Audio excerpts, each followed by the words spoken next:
Hey, oh boy. Tonight is Bad Blood 2003, and we're going to be doing a watch along.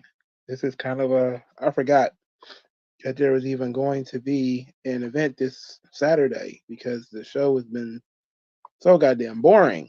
But there will be a show this Saturday, a pay per view event, October the 5th, and I'm going to try to make it a week of a pay per view where we do a watch along that's related to that pay per view. That's going to be my intent. We'll see if it actually happens or not. So we're going to watch Bad Blood 2003. We're going to start about 5 or 10 minutes after. We're going to give some people time to come in, and because I am starting a little early because I have to get to bed early. Got one more day this week, then I can actually get some sleep and take a break, hopefully. But how is everybody else doing? How is everybody else participating in their lives today? Hope you all do very well. For some reason, I can't find Bad Blood, the event series. Don't tell me I have to actually punch it into the search bar. I don't want to have to do that. I don't. That's too many buttons.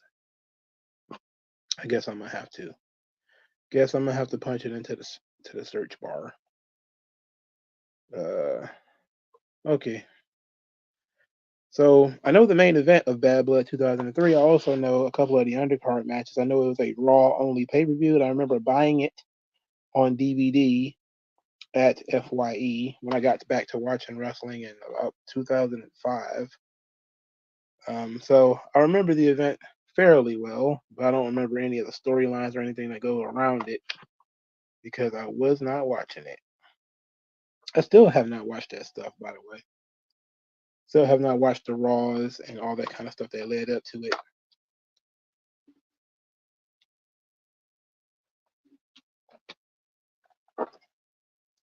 There's only two Bad Blood events: Bad Blood 2003 and Bad Blood 2004. And Bad Blood 2004, I am going to avoid because there was a 45-minute Hell in a Cell match, and I am not interested. Lordy B, I'm not interested. How you doing, Phil? I'm putting my brace back on, so if I get quiet, you'll know why. My damn wrist been hurting for a week. Maybe I need to take a painkiller or something. Okay. So, like I said, 5 or 10 after, we'll get started. Just to catch you guys up a little bit, I've been reading Booker T. Washington's book, My Larger Education, and I find it fascinating. It's a fascinating book. Very fascinating. It's really good, too. Tomorrow is my usual monthly trip to the comic book shop. So I probably won't be getting home until damn near 7, unless I. It'd be all right. I only go once a month, and it usually turns out okay. So I guess we could do Bad Blood predictions while I wait for people to come in, and then we could do the live stream part, right? I didn't write down the card. Usually with 5 matches, I can remember it. Um, but you know what? I'll do it after SmackDown. I'll do it during the SmackDown review. October is Dragon month. Like Enter the Dragon, like Dragon Fist. What's the name? One of you guys brought up kung fu movies that had me watching Rumble in the Bronx. Yes, 2 days ago, I started watching Rumble in the Bronx.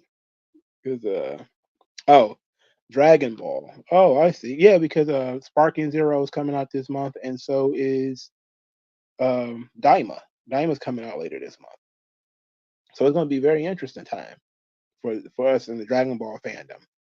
especially for people who choose to pay attention to what's going on in the Dragon Ball universe. So it ought to be very interesting. Hopefully everybody has fun. So give it a couple more minutes, let a couple more people come in. Top Dog, what's up? There's somebody else listening, I'm sure. Other people who are aware of this live stream. And you guys, I hope you have a good day. Hope you guys have a great weekend. I think I'm gonna do a video on Mercedes Monet's comments about Vince McMahon and some of the people who are having a fit over it. But I want to look to see what some of the unhinged responses that I may do, like a video on those. So I'm really kind of, I usually don't tip my hand, but I think I'm gonna do that. I think I'm gonna do that because those two things typically get a lot of people's attention when you put those names together. Especially since her reaction wasn't really all that bad.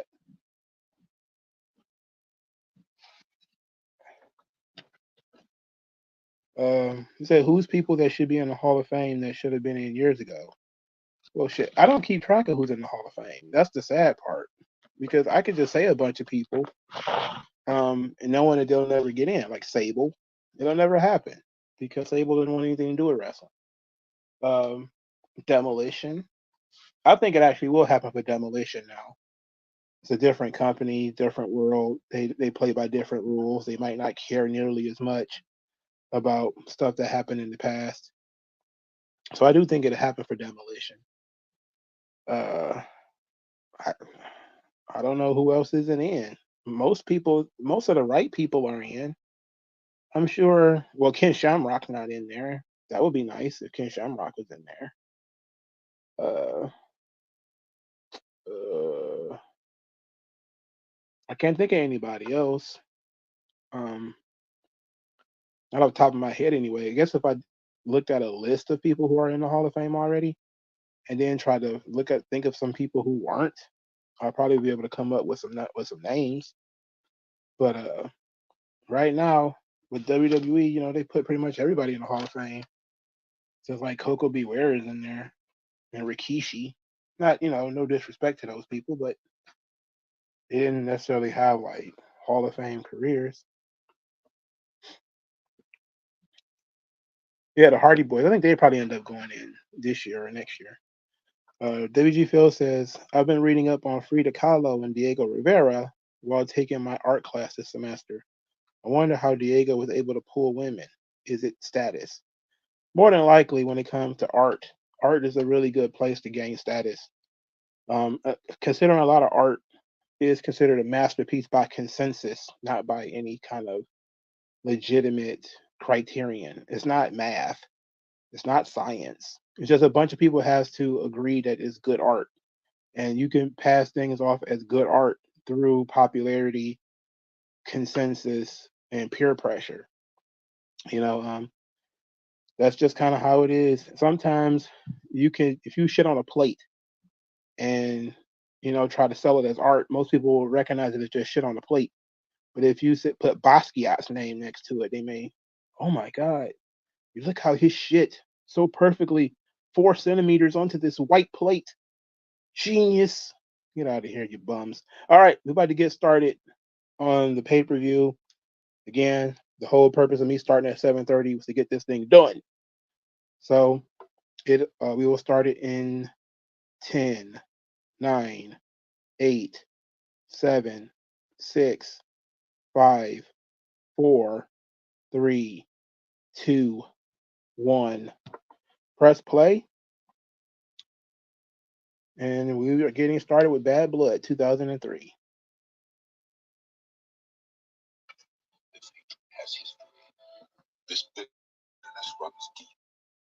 This bitterness runs deep. Why did Goldberg? Oh, Goldberg and Jericho. This feels like one of those things that you have to be on the internet to know about. Why would I know anything about Jericho and Goldberg having heat?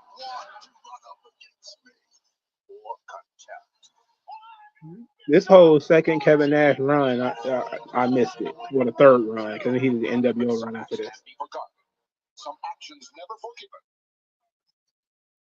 Is Austin and Bischoff going after each other because of WCW? I hope not. I don't remember.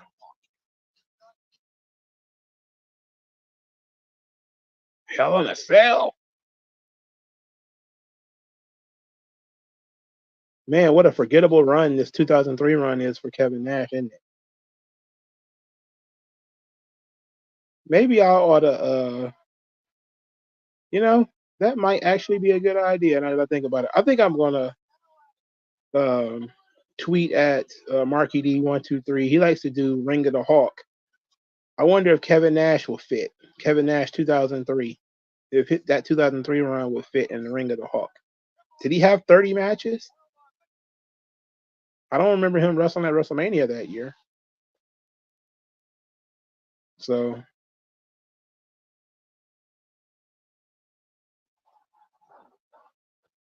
Boca King says, I heard Punk versus Drew will open the show. The audacity of I don't believe that. Well, the only way that's happening is if something huge is happening in that tag team match, which some people think The Rock is coming back. But I think that you basically shit all over that match if it starts the show, if we're being honest. That tag team match is not main event worthy, if we're being honest. Let's be real. Who would you rather have as Booker, Triple H or Vince Russo? Well, let's take things piece by piece. Do you want something to happen on the show? If yes, then Vince Russo. Do you want things to make sense? Triple H. So there's things that can happen, but they'll happen and literally have no reason for them to happen. Then Russo. If you just want to watch an exciting show and don't really care about how it ends or what's happening or you're twisting and turning because you don't really think about characters or titles or anything as sacred pieces that need to be built up, then sure. WG Phil says, I remember collecting 2003 pay-per-views of Survivor Series, Bad Blood, and No Mercy. I think I got all of those, and I got the WrestleMania and the SummerSlam, and I got some of the other ones too. I believe did I get Backlash this year too? I think I got Backlash 2003 too. Was it Backlash 2003? Yes, because it was The Rock and Goldberg. Yes. So yeah, I got that. I bought a bunch of these joints from FYE. Chris Nowinski, the wrestler.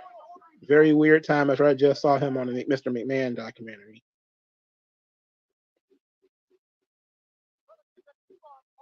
Some people still think it's not just, Steve Austin that thinks CTE is a work. But, some people think that the whole Chris Nowinski concussion stuff is a work. Like, especially since WWE is starting to work with them now. They're like, oh, it's a work. They're contaminated. There needs to be a third party that does this stuff. And it's like, well, Nowinski is a third party. And there's nothing he could do about it, whether people's brains are damaged or not. But I guess the issue is there are certain people whose brains that he couldn't get. I think China was one of them. Was China one of them? Like they tried to get her brain and the family wouldn't turn it over. But it's still up to the family to get those brains. It's not, people have to donate them. But I remember that being a big scandal with Chris Nowinski a couple of years ago about this whole thing supposedly being a scam because he doesn't get everybody's brain. And it's like, well, he can only get the brains that are donated. There's not much you can do about who donates and who doesn't. Yeah, China was cremated. I knew it was something that had to do with China because a bunch of people wanted him to study China's brain, and all of a sudden it didn't happen. And everybody was like, oh, this is phony because there are certain wrestlers or whatever, because it might make WWE look bad. It's like, what are you talking about? We're trying to learn about CTE. There's probably a bunch of wrestlers with CTE. My thing is, and one of the questions, if I could ask Vince McMahon any question, I would ask him if he's going to donate his brain to Chris Nowinski. Because I want to know if Vince McMahon got CTE. I wonder if Vince McMahon wonders if he got CTE. I'm almost certain that he does. I'm almost certain that Vince McMahon has CTE. I know Kevin Nash says he's donating his brain, and I believe Mick Foley is donating his too. Mick Foley's brain has got to be like the gold standard of CTE brains.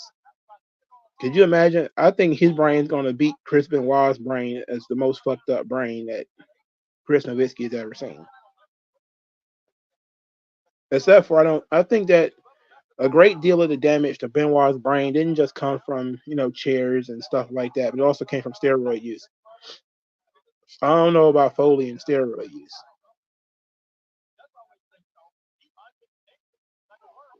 And it also might be a little bit of the genetics in there too.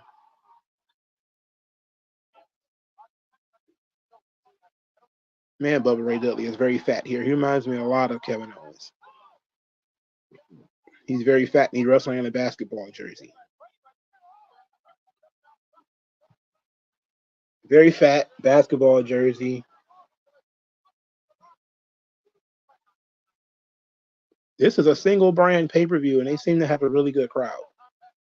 I'm telling you, single brand pay-per-views can work. Once Nick Khan gets the right idea to have single brand pay-per-views again, boy, y'all gonna be cooked. If you're only gonna have 5 matches on pay-per-view, might as well have single brand pay-per-views all over again.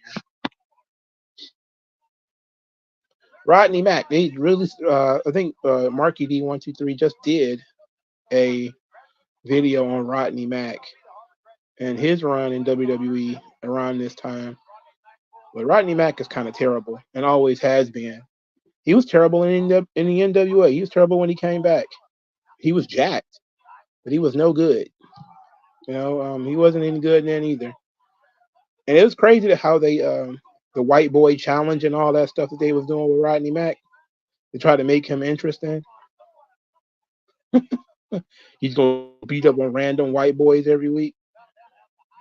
That's pretty funny, actually. It was a perfect setup to them to him getting cooked by Goldberg too. That was great. Because I think it was Goldberg that cooked him. But you can't find a more generic Negro than Rodney Mack. Black saying that he says people are upset about what Sasha Banks said about Vince. Yeah, I think I'm gonna do a video on it. I'm going to try to find some of the more ridiculous tweets and probably try to do the video on it. No, Rodney Mack is black. He's just white skinned. Yeah, he's black. He married to Jazz and everything. I think they have kids.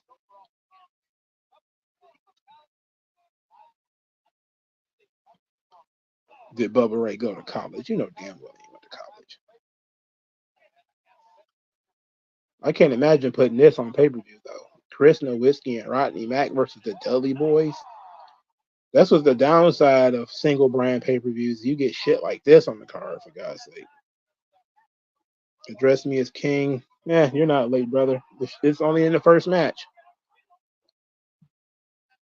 You'd be late if it was the main event.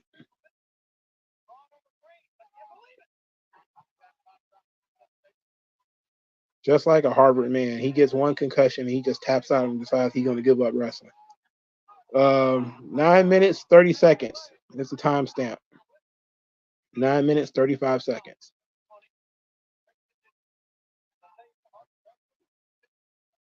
Who trained Chris Nowitzki? These idiot fans always want tables because the Dudley Boys involved.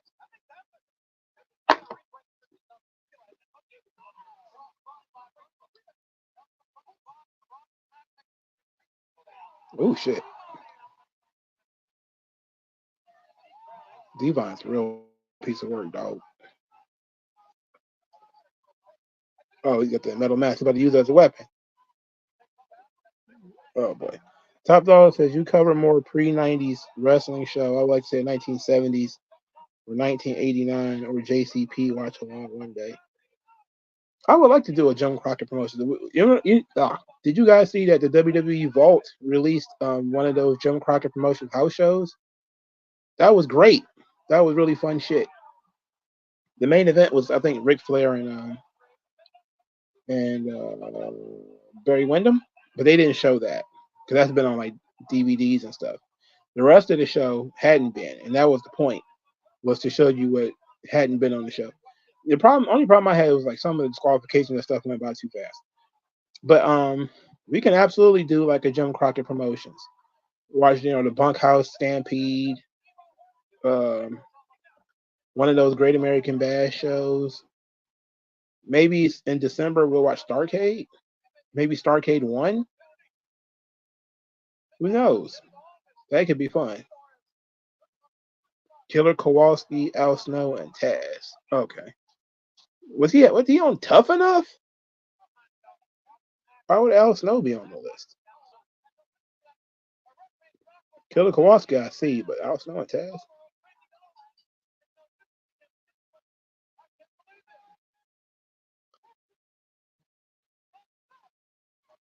Oh, good lord. The Dudley Boys just lost to these guys. It's crazy. Oh. Chris Nowinski wasn't bad, though. He was just kind of bland, but it fit his gimmick. Top Dog says he feels like pre-90s doesn't get the love it deserves from wrestling fans. Well, certain people do. Hogan, Savage, Flair, those guys do. A lot of the more underrated guys, like I was very happy to see so many people that were fans like Manny Fernandez. Like that was really cool. Hey, wait a minute, a redneck triathlon. Oh, that's 100% Vince McMahon right there, brother. Redneck triathlon. Because Stone Cold can't wrestle? I mean, he can't go in there and just give Bischoff a stunner and pin him?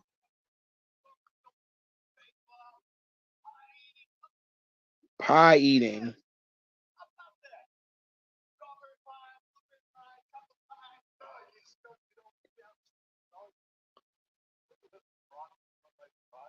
Oh, it's Poontang pie, is it?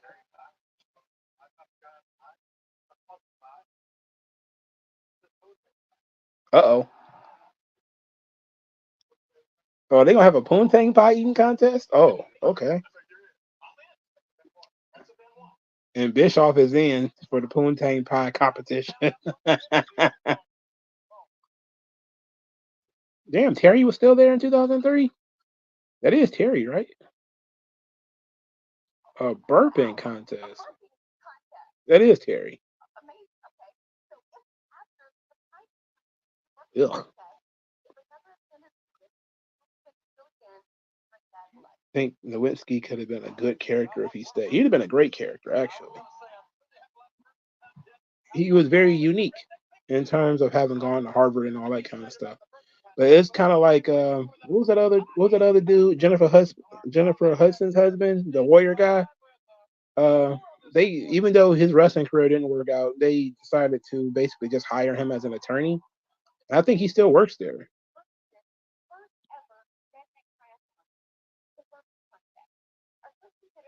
Speaking of a redneck, this stuff is all stuff we do before we brush our one tooth in the morning.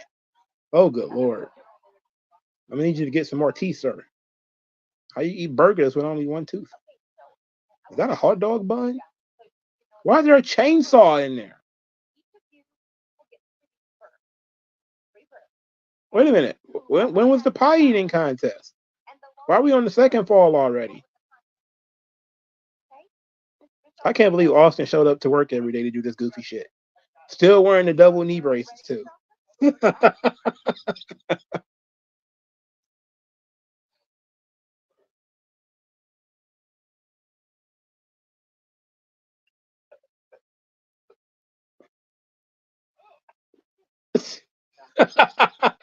everybody, everybody groaning in the background like.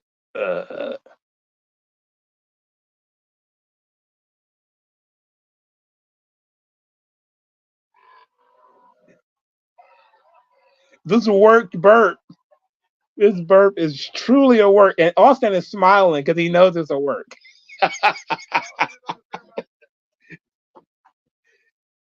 This is terrible. This is some real dumb shit right here, boy. You know this is Vince right here, 100%.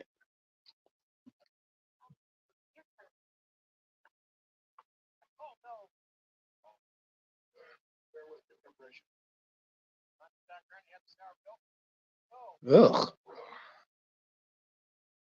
Why do they get paid by Miller Lite to do all this?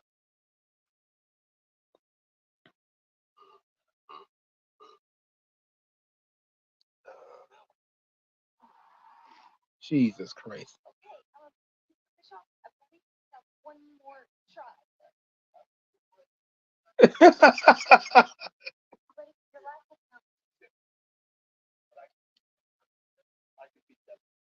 Why does Bischoff want to be a redneck? That's what I want to know. What's going on? Why is he trying to take it?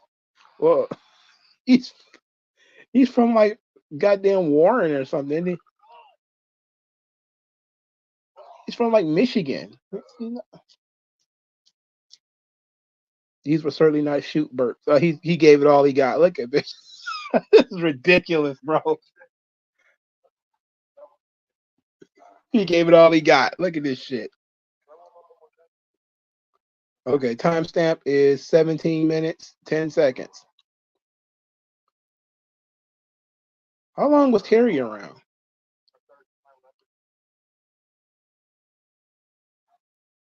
I don't understand why they co-GMs either. I'm watching this show completely out of context. Oh shit, I just found my Thundercats comic. It was all crushed up in this box.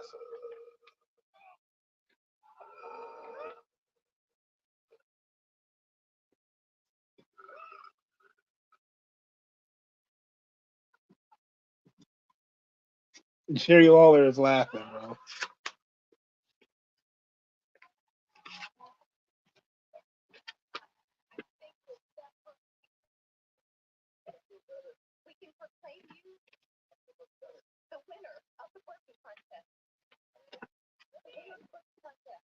All right, Steve Austin wins. So who won the pie eating contest? We didn't see that part.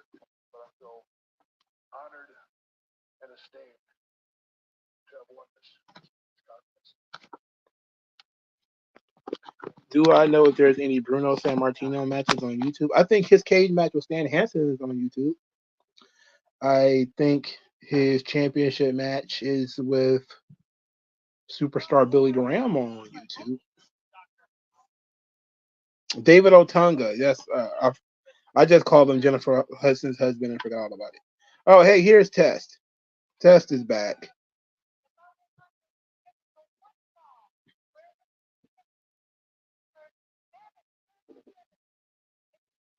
I love my testicles. This is awful. Is this he the wrestle Scott Steiner, isn't it? Because that's what him and Scott Steiner were feuding over, right? This is Test before he got super jacked like 3 years later. He was already kind of jacked here. But he would get unseemingly jacked in 2006. He would be so jacked that he could barely move. He'd be so jacked. He was like Cell Max. He was so jacked. It was ridiculous. Boy, Steiner. He got brought in as a big deal, and this is where he is. Second match. It's less than a year in at this point.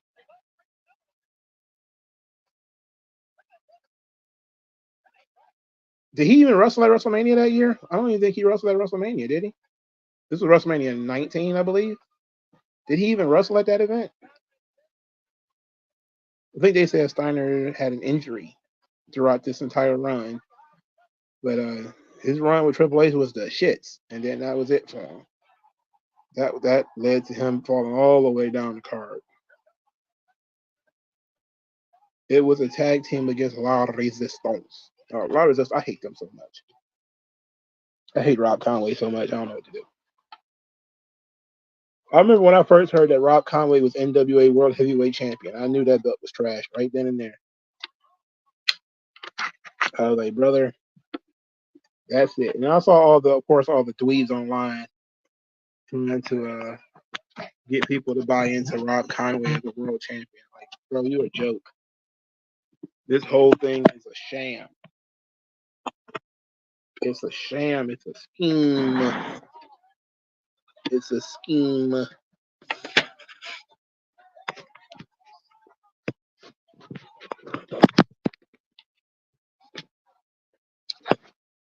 You're not going to get me to believe at all that Rob Conway is good. I remember when they tried to push him at the solo act, too. What a disaster that was as well. I'm pretty sure they're going to pop up on this show, too, but Vince liked them for some reason.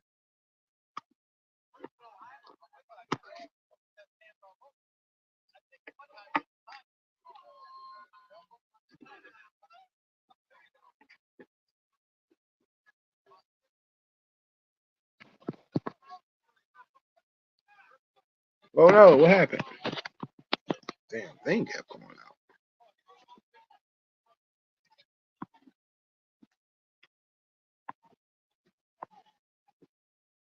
Oh, no, now he's just going to...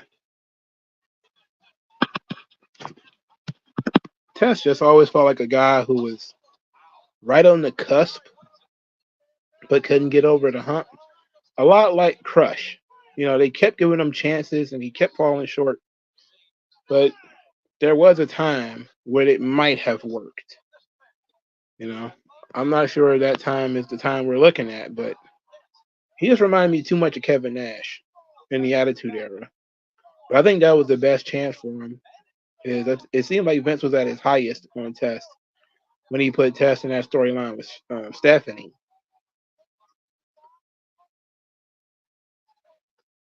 But this thing ain't working out.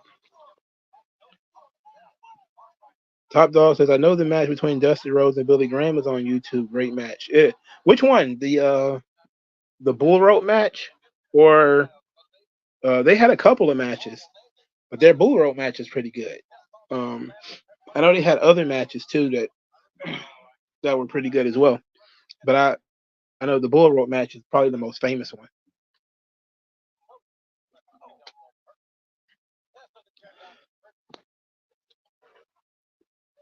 Oh no, RVD and Kane. Oh boy. Oh brother.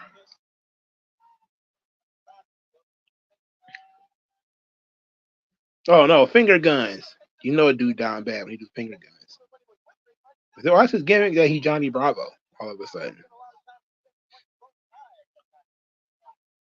What an era we're living in, where the crowd is there, they're excited, but they've been served up Scott Steiner and Test, which is not making anybody excited. JR said he knew at Royal Rumble 2002 Test wasn't going to cut it. Did he say why? Did he give a reason why Test wasn't going to cut it? But that was 4 years later. Test was like a top guy in 98 or 99 or something like that. He just never. That was one of the parts of the Attitude Era that I also don't like. Is how many of the mid card guys never actually broke free. Instead, they just replaced them all. That's the one time that the WWE didn't bother to push guys from the mid card to the main event. Instead, they just killed all the mid carders. Oh, that was ugly. See, because the new generation was when Vince eventually took over, he brought in an entirely new roster of guys. So that's not really fair. I mean, Snuka was one of the guys that he inherited that he, wanted to keep around. But Piper, Junkyard Dog, Rick Rude, all those guys, he brought them in. Jake Roberts, all of those guys. But from the Hogan era, or what you might call the Golden Era, or Hulkamania, their undercard guys became main event guys in the new generation era. Like, the Rockers, the Hart Foundation, those guys became top guys. And then of course they brought in some dudes like Hall and Nash, 1-2-3 Kid, Owen Hart, Bulldog. Bulldog was also a undercard guy in the Hulkamania era. They had been around and they were just waiting for a spot to open. And Bulldog was already getting pushed in like 91, but they were up and down on Bulldog. But he finally broke through to the main event a couple of years later, officially as a main event guy. But in the Attitude Era, their top guys were mid card guys in the New Generation era, like Hunter Hearst Helmsley and Mankind and Stone Cold Steve Austin and The Rock, Rocky Maivia. Like all those guys were in the New Generation era and were, undercard guys. But then when the Attitude Era ended, Edge was pretty much the only one that went from the mid card of the Attitude Era to the main event of the Ruthless Aggression Era. He was pretty much the only one. Everybody else pretty much just got replaced. What's the name? Almost the entire mid card disappeared. They either got de-emphasized or they got released or whatever. So Midian, Henry Godwin, Jeff Jarrett was already gone. China was gone. D'Lo Brown, he was around for a little while, but then he was gone. Godfather, he was around for a little while, then he was gone. Test, gone. They didn't keep none of those guys from the Attitude Era, except Mark Henry. And I guess it took a little while for Mark Henry. It was beyond the Ruthless Aggression Era before Mark Henry became a star. But the Attitude Era seemingly didn't make any stars, or at least they didn't give anybody a foothold to become a star, unlike the other previous generations did. And I think a lot of that had to do with Rock and Hogan only working with each other. I mean, not Rock and Hogan, but Rock and Austin really only working with each other and both leaving and around the same time.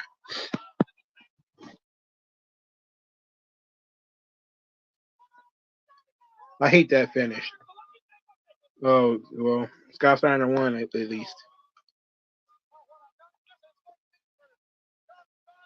I'm sure Scott Steiner is very happy that he has a female manager.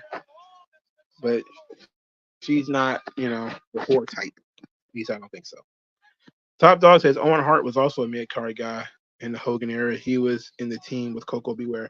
High energy. Yeah. He was in High Energy. He was also the Blue Blazer. He wrestled at WrestleMania. What was that? WrestleMania 7? Was he at WrestleMania 7? I think he was that WrestleMania when he wrestled Mr. Perfect. That was, what event was that? I think it was WrestleMania when he wrestled Mr. Perfect. But it was an early Mr. Perfect match, so it wouldn't have been WrestleMania 7 because WrestleMania 7 was in 1991. So was it WrestleMania 5 or 6? The Blue Blazer was on it. Top Dog says even some of the mid card guys of the Ruthless Aggression era became top guys in the PG era. Is Mania 5? Okay, I had to figure that he wrestled at one of those events. That was during the Hogan run. But yeah, like typically you give people some time to develop and they become big stars in the next era. That didn't happen after the Attitude Era at all. And I think that also led to a lot of people not watching the show anymore because a lot of the characters stopped being, familiar. They tried with Jeff Hardy and they tried with Edge. They had to try extra hard with Edge. And with Jeff, he just couldn't handle the pressure. He fluttered out. Eventually he got there, but it took a while. So that was a big mistake. Oh, now they're about to do the pie eating contest, are they? So they did the Burke contest first?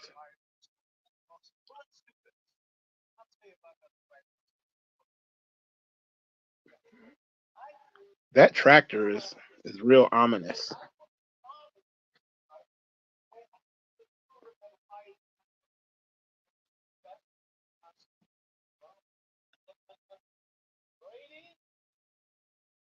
Oh my goodness. Oh my goodness. How about it? How about all that pie, Steve?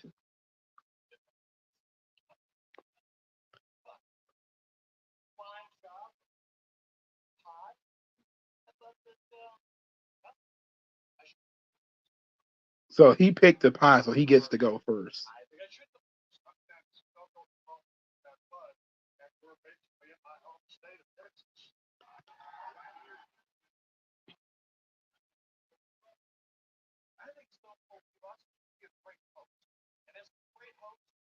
Can you imagine these women sitting there talking about which one of them is going to do stuff? This is crazy shit right here, man. Say he's being very selfish.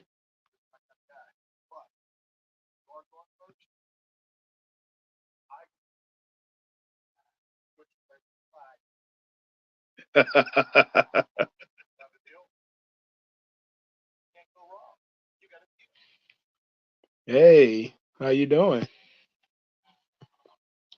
He said that's why I consider Jeff Hardy more of a PG era main event guy, because he was really only a tag team and mid card guy in both Attitude and Ruthless Aggression. Yeah, but he did that to himself.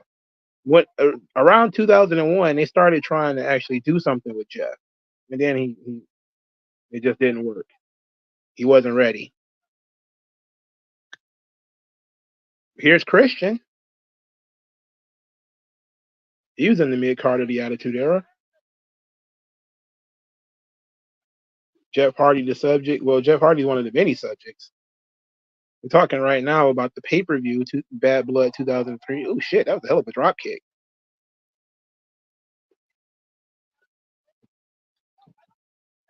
Wasn't Christian Intercontinental Champion on the last watch along we did?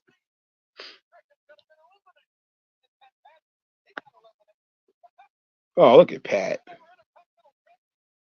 I hate that oval belt though. That joint sucks.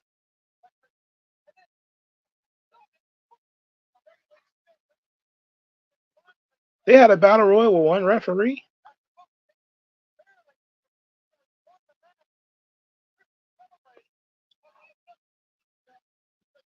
Like Don says, 2007, Jeff Hardy is peak Jeff as Intercontinental Champion.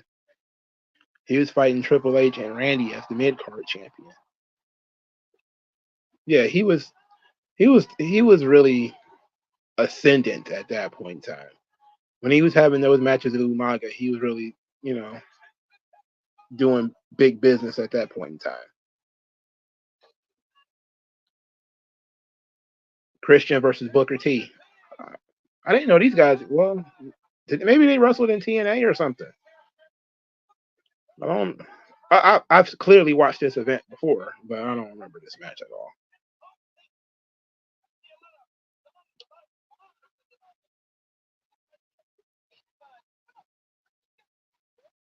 Oh, my damn wrist hurts.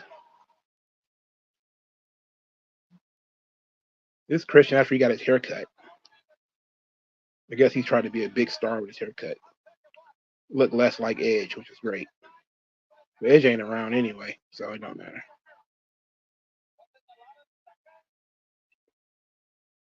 I don't remember Booker T being Intercontinental Champion at all, so I'm pretty sure he's not going to win this match.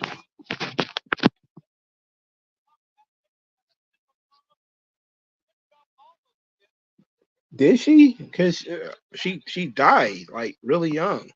JR. I guess he didn't get that memo on Booker T's life. His mom raised 7 kids by herself. Oh, well, that wasn't until she fucking died. Oval belt. I don't like the oval belt. I'm not a big fan of that one. I like the OG Intercontinental. I don't even like the new one either. I don't like the design. It's too nondescript. Ike Don says the new generation white IC belt is the best IC title design. The black strap is good too. Well, I like the black strap. The black strap is goat, but the white stuff that's always top tier. I like when Warrior had like multicolored belts. That was pretty sweet.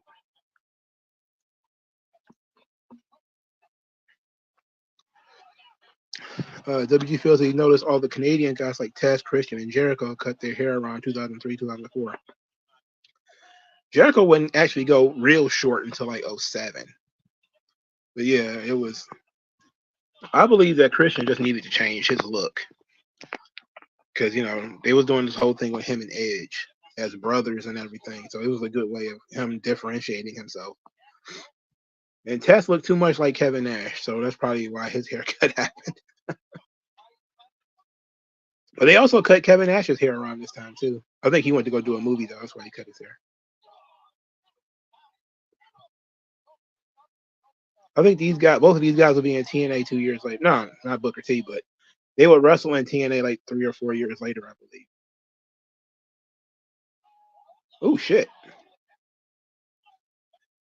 They always look wet. Wrestlers would have more baby oil on. No, most of it is just spritz. It's not like oil. Nobody use a Diddy joke, but I'm not gonna do that.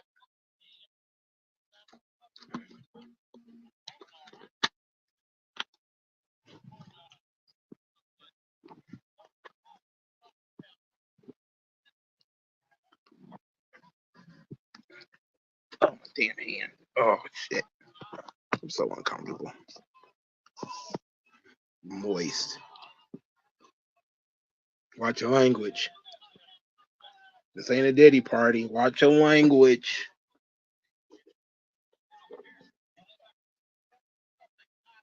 They wearing hoodies in October. Indoors. In Texas. I know it's hot. Can't be serious, fam.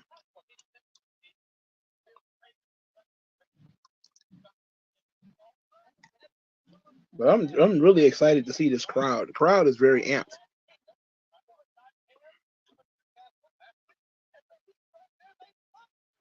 The peeps. Christian for peeps.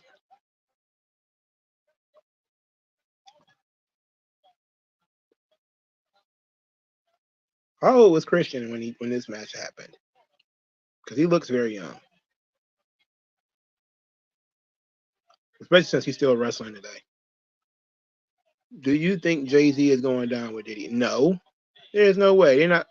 Look, even if Jay-Z did all the shit, it's not going to happen. It's going to take more than that. At this point, Jay-Z has reached the status of Beyonce's husband. And they're not going to do anything to Beyonce. Oh, he was 29 here? Okay, that's not bad. So when he finally started trying to break into the main event in 05, he'd have been like 31, 30. Oh no, they wearing those are not hoodies. Those are tiger costumes. What the hell? These people are weird. These people are very weird. And it look like they're wearing pajamas. That's awkward. You show up to the show in pajamas though. Wrestling fans. Not much different from guys that watch anime, to be honest. Booker T is trying his best here. Trying his level best.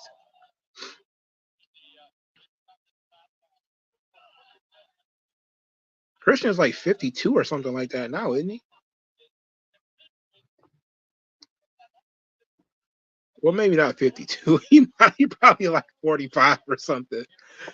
But oh shit. I like the stun gun. Great move.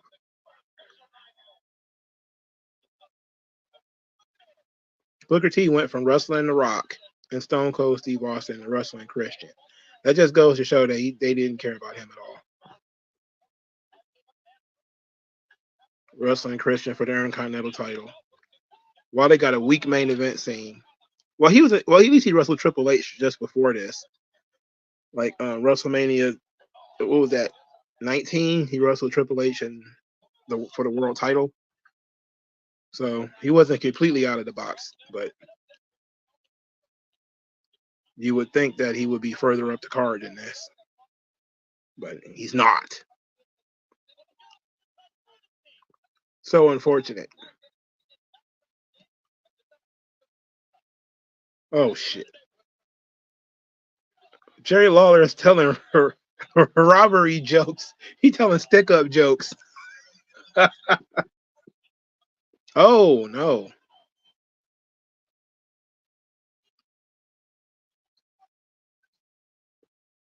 Oh, the hoodie has paws on it. Oh my word. Ooh, the missile drop kick. Great move.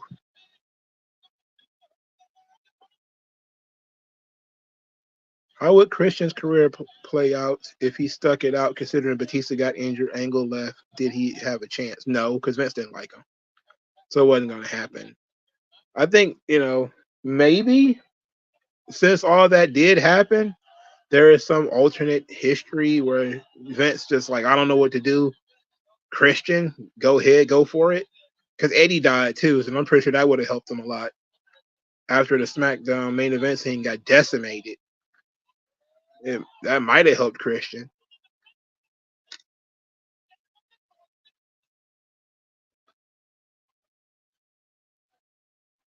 So, but if somebody has to almost die and then another dude has to get injured and another dude has to literally die for you to get a chance, it wasn't going to last long anyway.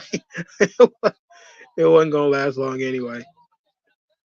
Oh, they be doing the old take the belt walk out gimmick. That don't work after 1989 or nothing like that.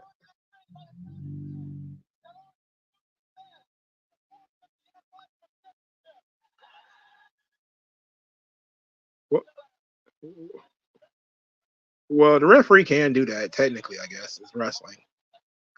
The referee's decision is final.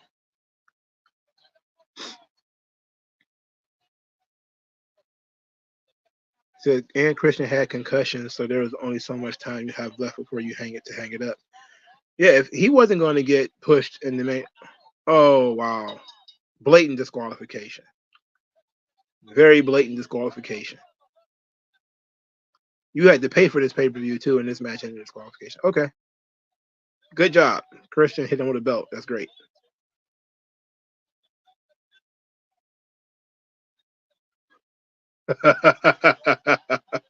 Good heat.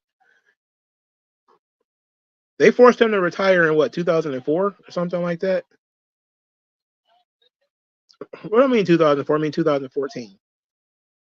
Because I know he wrestled all of 2011. That's when he won the belt again against Randy. And he was still there in 2012, if I remember correctly. But I don't remember him being there in 2013. So it must have been 2013, 2014 when he got forced home.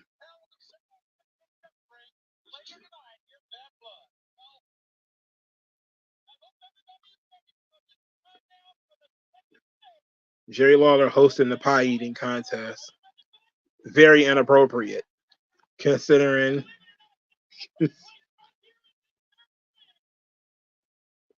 these people are so stupid. They thought they was going to eat pussy in the middle of the ring. Vince is a dirty motherfucker, man.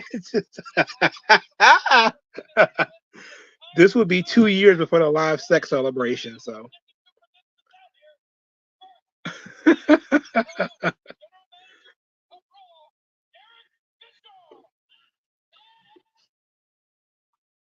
He quit because of the Super Cena stuff. He wasn't going to get over. He was going to just be used to do jobs to Cena, which, everybody got sacrificed to John Cena once Vince started making money with him. It didn't matter at that point. Muhammad Hassan, Chris Masters, everybody that he was trying to push, he just killed them all. Everybody got barbecued and fed to Cena. Christian wasn't no different.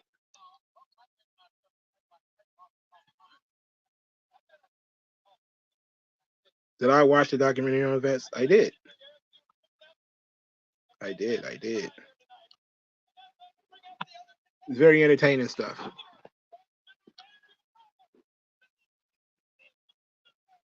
Why is Jerry Lawler wearing wrestling tights?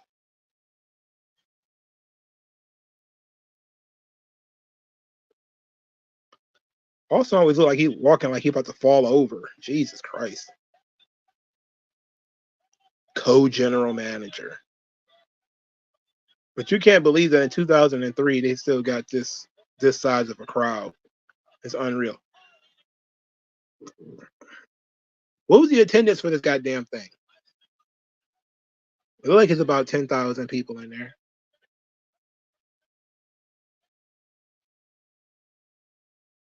Oh, it was a little bit more than something. It was out of pocket. Episode 6 was out of pocket. Ike Don says he said on Chris Van Vliet, he was offended when Vince added Jericho to the Vengeance '05 Triple Threat. He should have been, because that wasn't even a main event match. If it was the main event, okay. But it wasn't the main event. It was in the middle of the fucking show. Batista was in the main event of that show, if I remember correctly. But I remembered that they built it up as Christian and John Cena, and it was only going to be those two. Because they started to build up at Backlash, if I remember correctly, when Christian made fun of Ric Flair and Triple H talking about their noses. And he seemingly got really over. Then they moved him to, they was about to move him to SmackDown. But he, of course, had to get fed to the almighty John Cena. So 10,000, okay, that makes sense. It looks about 10,000. In 2003, that's pretty good. Well, 10,000 is good in any era, but this is after Rock left and Austin is doing burp contests on TV, and they still got 10,000 people in the building. Well, I guess they still on the Hell in a Cell match, so I guess so. WG Phil says, I think Christian would be used for a storyline with Rated R Edge, win the title and drop it.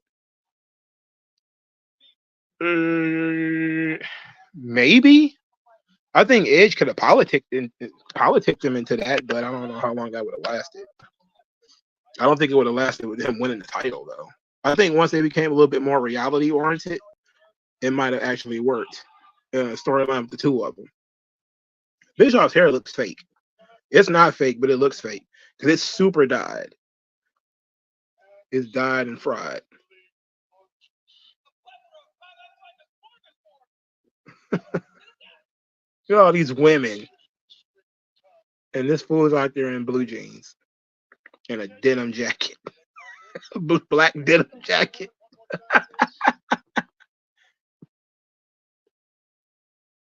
All these nondescript women. I love it.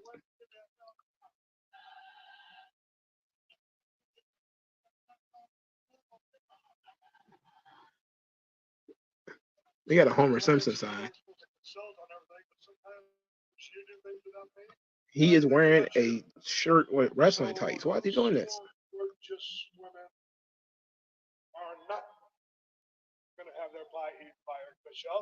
Oh, that's unfortunate. They're sex trafficking on live TV, baby. I love it.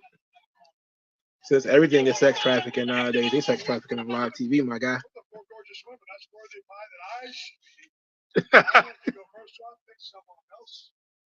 That's worthy pies that I should be eating. Is it Mae Young or Fabulous Moolah? Oh, I knew it. Which one is it? Oh, it's Mae Young.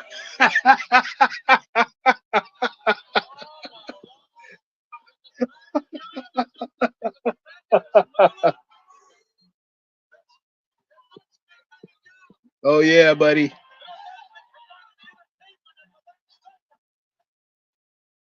Mae Young was in her 70s at this point. Bischoff is going to die. He's going to...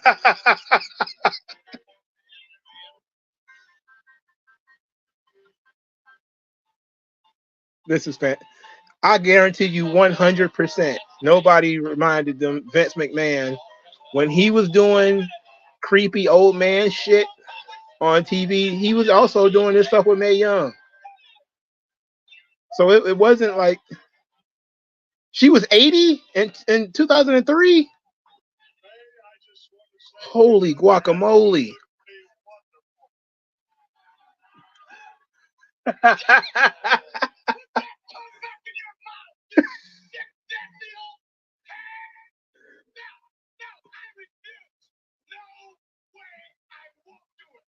Bischoff.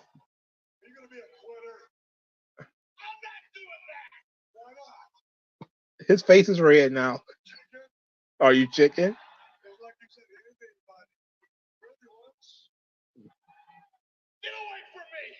Ch- I refuse. I will not do it. Okay, so get your hand off my ass. 2-0. Stone Cold Steve Austin is the winner. That's what you're saying, you little piss head. Uh-oh. You quitter. Uh-oh. You loser. Where's your fighting spirit? Where's your fighting spirit? Would you go ahead and announce Stone Cold Steve Austin as the winner of the Redneck Triathlon? Well, I guess by virtue of form. This is ludicrous. What? Oh, no. What? The commitment to the gimmick. There's a saying that anybody can do the pretty ones. Go ahead, Bischoff. We're both adults here. She's a super adult. Get this over with. Make it as painless as possible.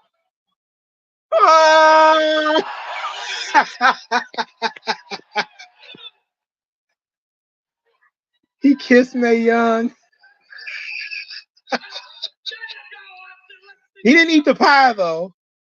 Those are the wrong lips. That's the wrong end. What the hell are you talking about? Top that. You kissed her. This is a pie eating contest. Oh, she kicked him in the balls.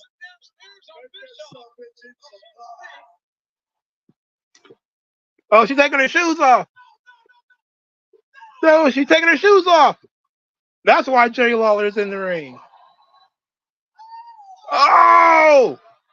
Oh my goodness.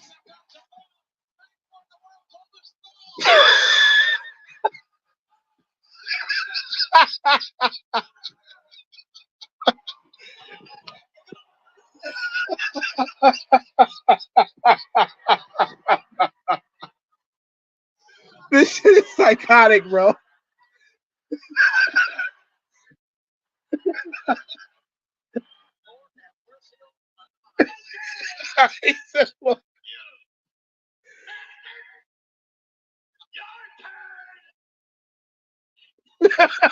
Off to laughing his ass off. Only where your mouth is. Well, make such a hasty decision. Hold on, honey. Hold on. Hold on. Hold on. If I'm gonna do this, let me warm up because I ain't playing second fiddle that some bitch. Hold on. You got to get his lips ready. You ready? Oh no, he gave her a stunner. She's 90.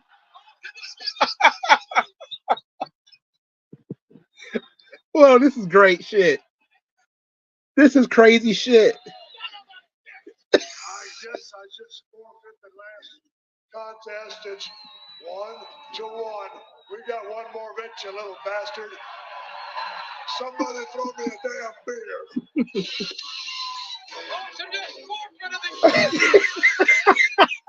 Bischoff is outside the ring kicking the air, bro. Look at his fake hair. You like it's just like Barbie hair. What the fuck? Anybody get covered in beer? Yeah, Bischoff is a tremendous on-screen character, boy. He's really good. This is fantastic, man. Mae Young went out there, did some comedy, took a stunner, and she's 80. This is crazy.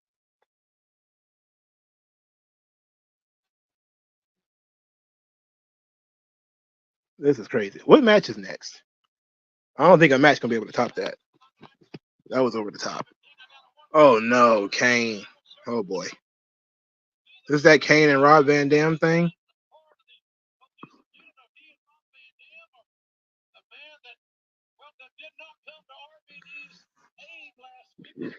Kane's hair is fake.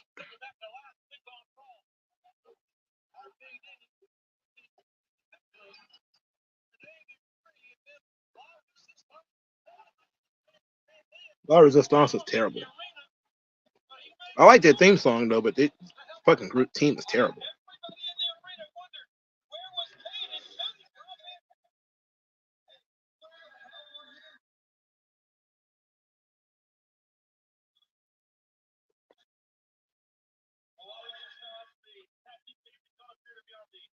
Wasn't Sylvain Grenier Canadian? He wasn't even French, was he? Matter of fact, I don't think either one of these dopes is French. Well, I think Renee might be French, isn't he? It's a very big night for us. It's really unfortunate that we have to spend it in Texas.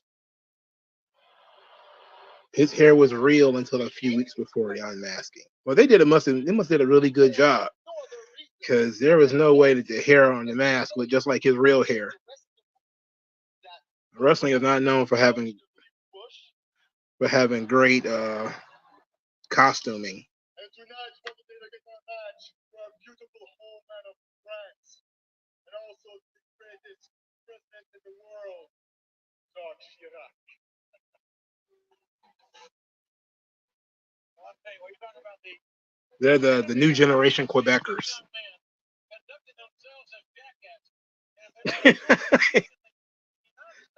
I love their theme song. The theme song is very dramatic.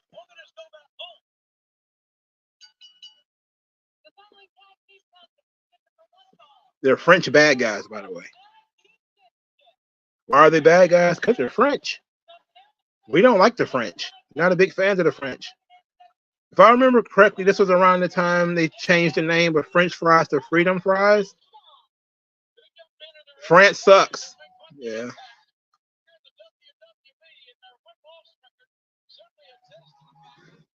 I heard terrible things about Sylvain Grenier and Pat Patterson that I dare not repeat.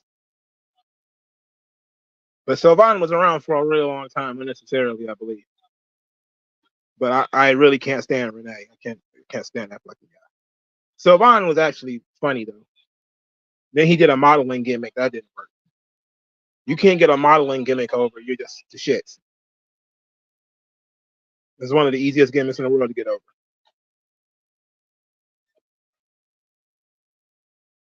Everybody loves RVD. He's the Kofi Kingston of his day.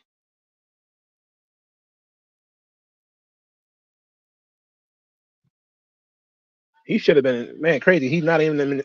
He also was wrestling The Rock and Stone Cold Steve Austin just a few years before this. And now he's in a tag team wrestling goddamn Rene Dupree. Oh my God. And then he spent all that time in the mid card of SmackDown wrestling Rene Dupree. Just couldn't get rid of these fucking guys.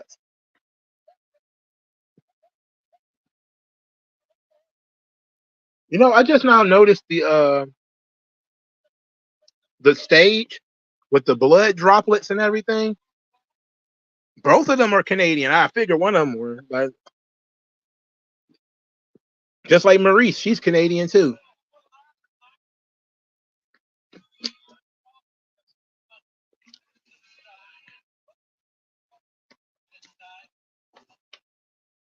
But I was talking about the stage. So you see the stage where they got the little blood droplets hanging from the ceiling? That's dope.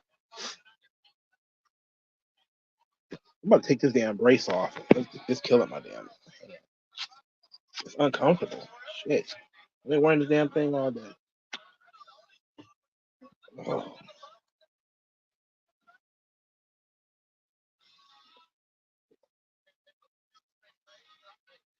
Oh my God.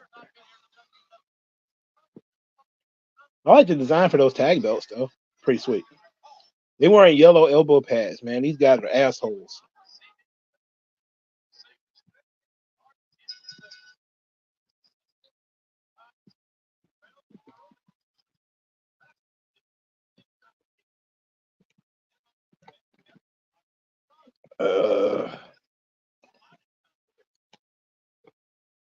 I know Renee was super young at this point in time too. But he might have been his like really. Was he even 20 yet when he did this? I think he was only like 22 or something like that when he got his singles push.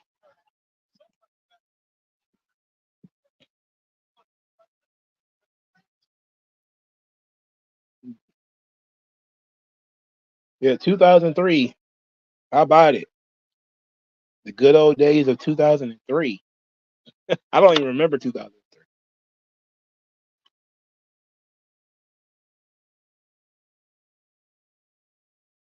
He was 19. Oh wow. His birthday is in December. No wonder they kept him around so long. Him and Chris Masters got in so young. They gave him longer rope than they maybe would have given to other people.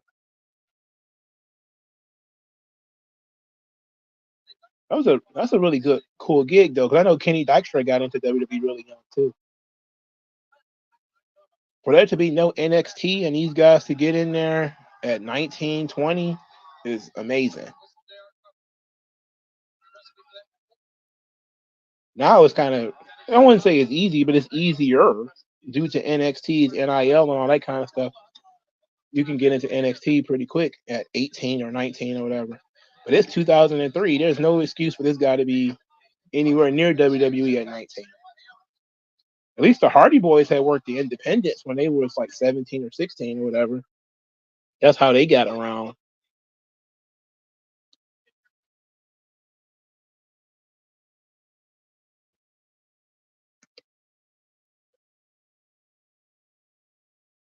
I think I smell my own smoke. SmackDown was great in 2003. JBL was the champion. No, he wasn't. No, he wasn't. I think it was Angle. It was Angle, and I think Brock was still around. So yeah, it was pretty good. They're not doing the SmackDown 6 anymore though. That was mostly a 2002 thing. But Rey Mysterio had just come in at this point, so they're doing okay with SmackDown. They got the Cruiserweight title, Matt Hardy version 1. I don't think Paul London and Brian Kendrick are the tag champions yet.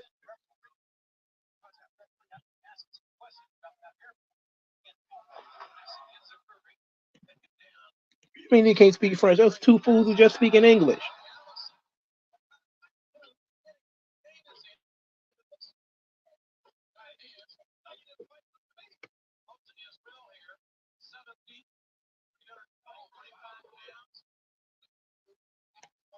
WG Phil says, I think most entertainment medium tend to overplay a person's background, while La Resistance and Maurice are Canadian.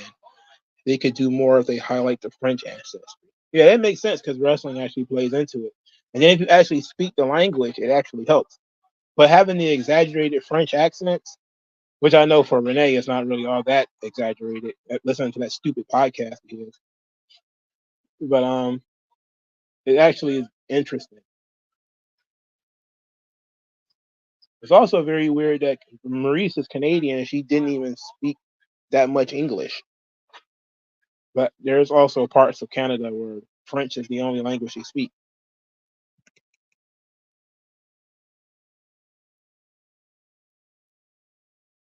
It's not as ludicrous as taking a white dude, well, an Italian guy, and turning him into an Arab. That was psychotic. That's truly inspired booking and character work. That's old school. That's 1950s style character building right there. Take a random white dude and turn him into a Russian or something.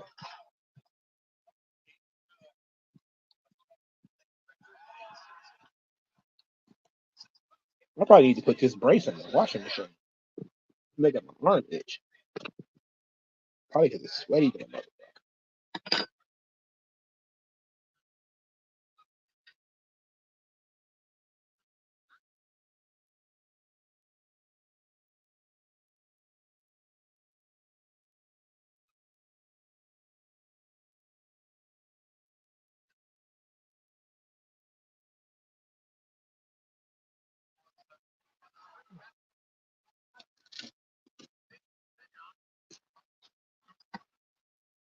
Yeah.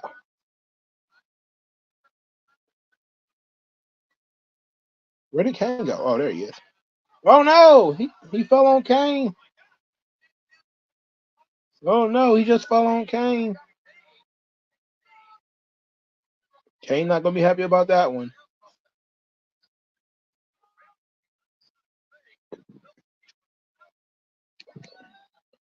Oh, they finished as a double spine buster.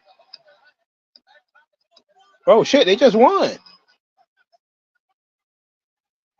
Which one of these dorks was even the legal man in the first place? And nobody cares that they won either. But it was necessary. Good storytelling. Yes, it is an upset. Two kids just won the tag team titles, for God's sake.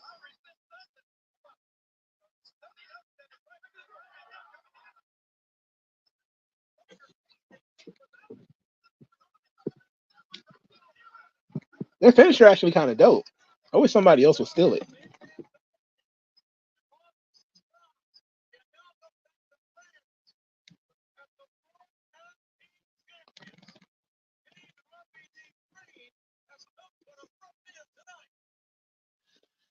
Uh-oh. Business is picking up. Bill Goldberg versus Chris Jericho. Our first grudge match featuring main event guys so far.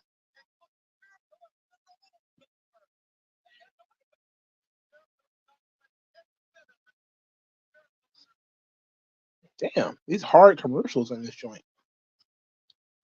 All right, show me what Jericho did to Goldberg, 'cause I don't remember. Oh, Lord, he tried to run him over. Damn, that's dramatic. Damn, that's dramatic as shit. Oh, is he torturing Lance Storm with his light?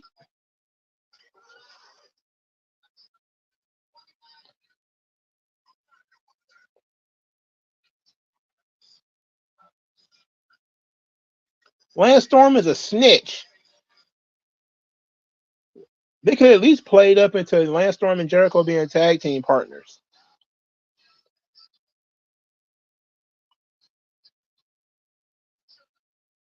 Oh, he gave him up.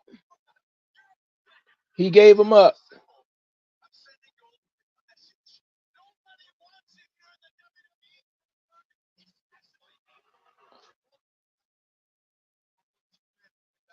Oh, fuck.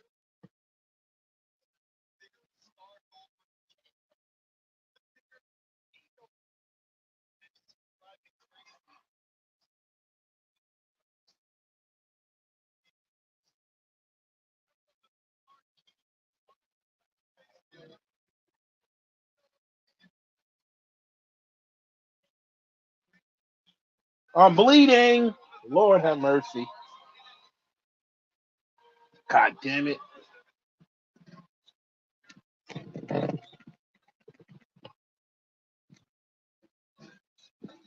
God damn it.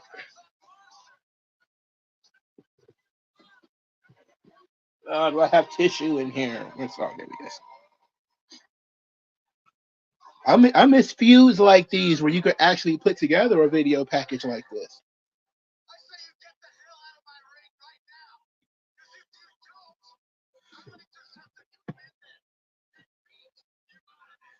Oh, really?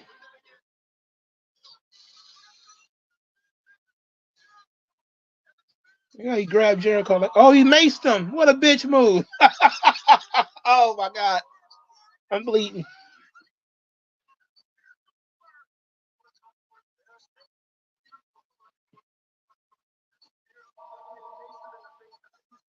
Why are you throwing paint on his car? That's big. He gonna key his car like a woman. Ooh. Oh no, Charles Robinson got murked.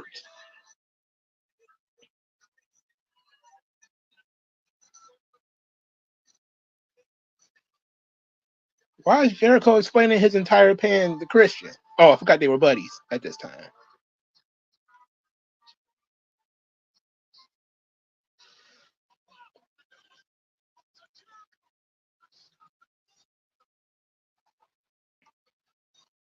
Well, he no-sold the chair shot? Okay, well, he about to kill Jericho. This is not going to be a squash match, I can tell. Jericho ain't going for that. Not in 2003, baby.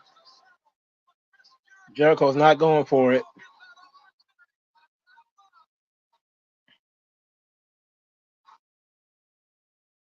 Good Lord. Oh, no. Oh, no.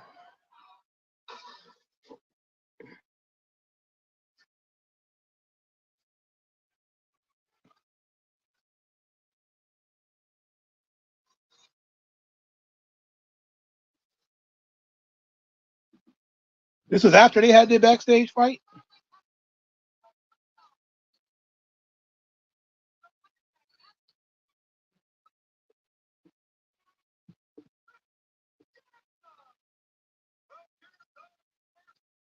That probably was the reason why Vince did it. He's like, oh, if he can beat his ass for real, then hey, go out there and wrestling.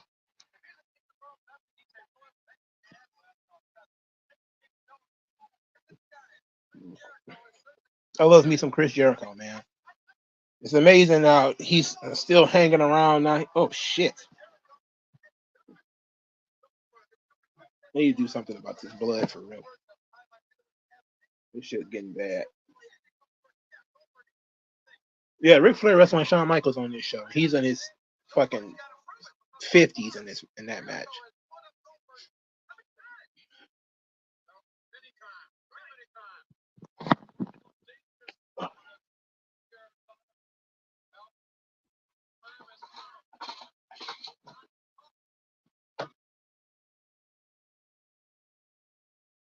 This is Goldberg before he started to do dumb shit and like bashing his head against the wall.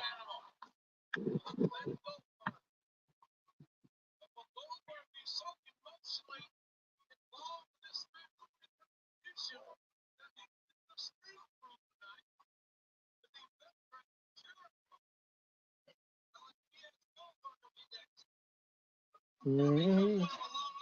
Goldberg just beat The Rock before this.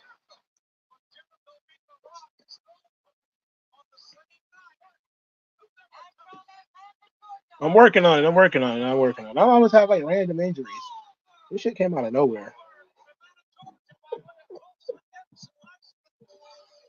Why does JR know what high school he went to?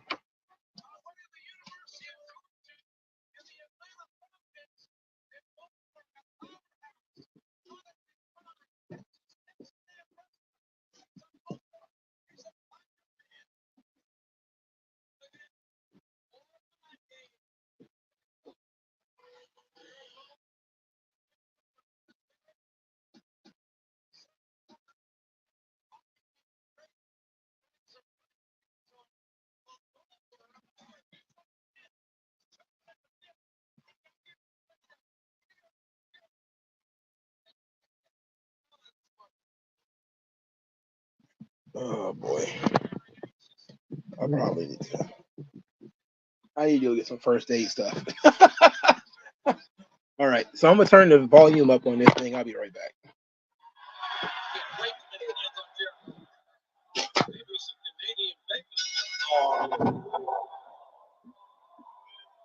The build cell hangs ominously above the ring here. Footwork for Jericho. Jericho. Oh my gosh! He just manhandled Jericho to the outside. And this match is not falls count anywhere. And Goldberg, a real fan and a component of the mixed martial arts world, using those knees and now tossing Jericho back on the inside. Goldberg is completely out of control. Look at Jericho trying to use Charles Robinson as a shield. Oh, Jericho's got to use his experience, his quickness and speed to offset Goldberg to survive here, in my view. That's Brock's body. What's the nose, Dale? That's what brought Goldberg to the dance. Let him amass with a. I'm back. That didn't take long.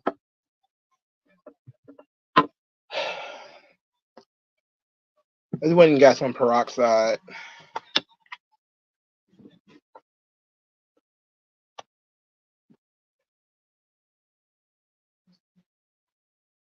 This is the only Goldberg versus Jericho match, isn't it?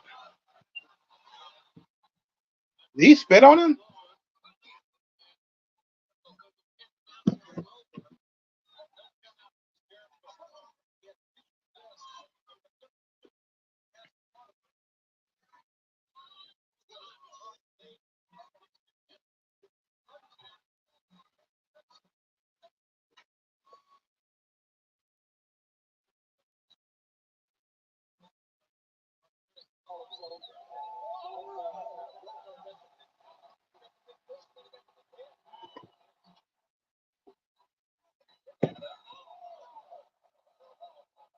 Oh my goodness.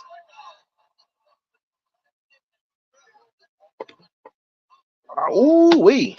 This peroxide is not helping. It hurts. It hurts, brother. I'm too old to be getting cuts, man.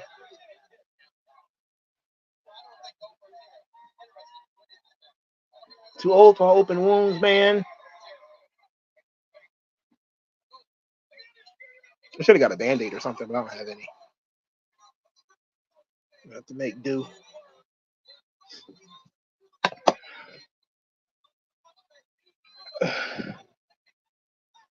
Well, that's a good spot.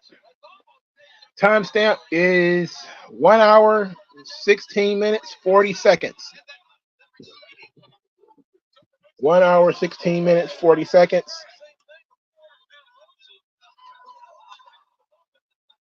This one I used to do the barricade spot rarely. Now they do the barricade spot every goddamn week.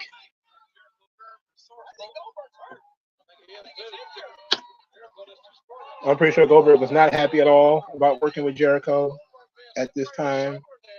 He probably thought he should be world champion.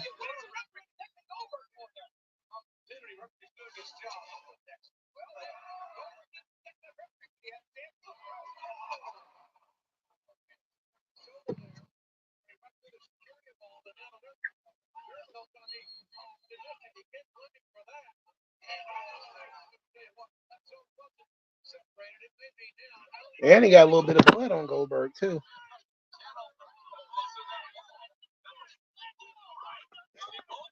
Goldberg is next.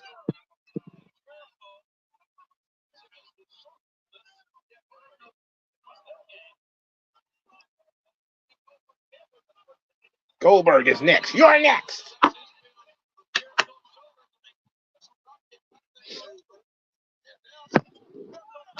All right. Jesus, why does this thing keep doing this?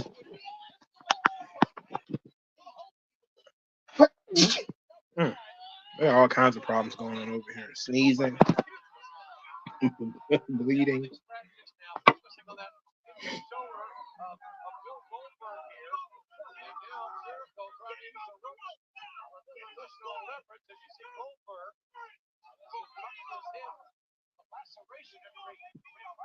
Charles Robinson is still alive to do the refereeing for this match.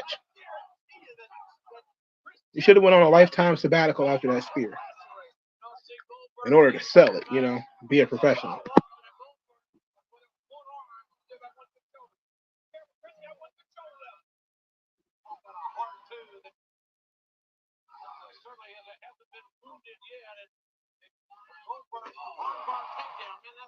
Ooh-wee.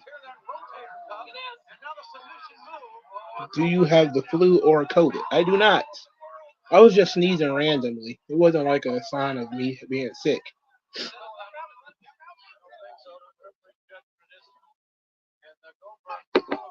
I don't think I've ever had COVID. If I did, I punched through it.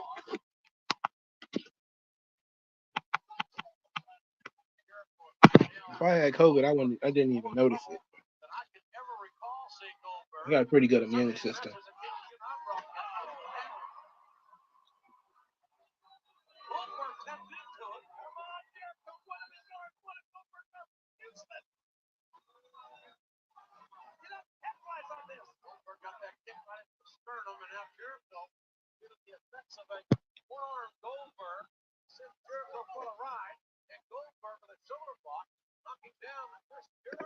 Okay, everything's all good now. We was in dire straits there for a second.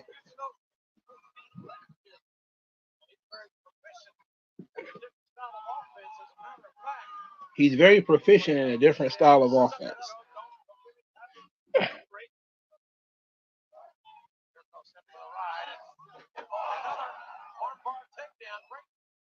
Jericho's a former world champion. They booking him like an undercard heel. Well, I guess it's just to mitigate Goldberg's his ego. Because Jericho's not much bigger than he was before When Bill thought he was too small to work with him.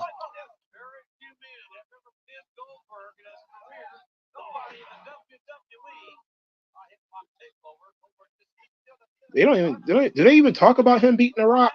Did that even come up? You would think that would be one of the first things that would come up. It hasn't come up yet.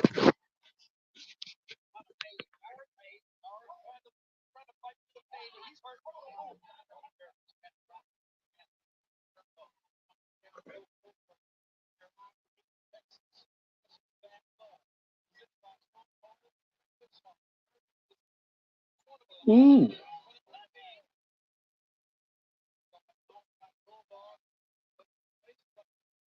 Ooh.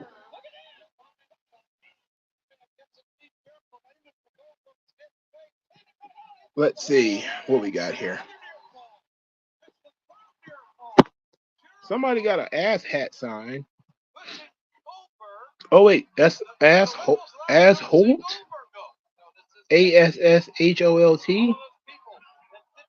Typical Texan. Barely literate.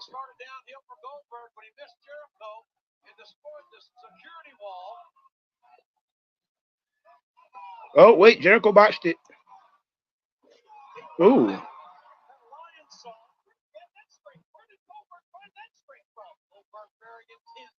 Goldberg doing a good job of selling here. He's doing probably some of the best selling he's ever done. He has to learn the style.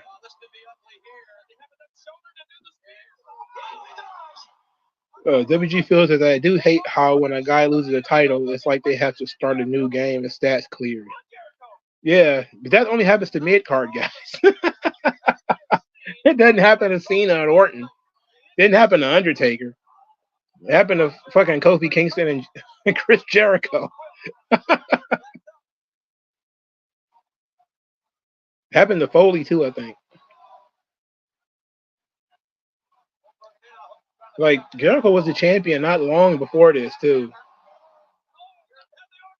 Maybe like a year or so. Like he's still in his main event glow, basically. Where he's considered a main event guy. Especially on the short roster. Like there's not put together rosters. So he gets a top 3 match on this show just because he's Chris Jericho, he's on this brand. So him versus Goldberg is actually a very good match. It was good for Jericho. But he wasn't being booked like he was a former world champion.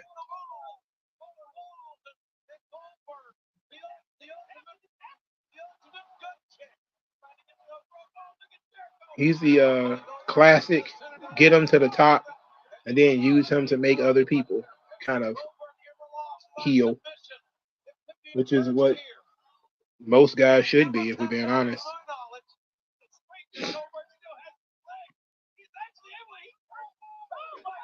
He would be treated like a bigger star later, even though he was more of a jabroni later, too. That was a disrespectful. Oh, no. I always loved Goldberg's spear. It's more of a collision.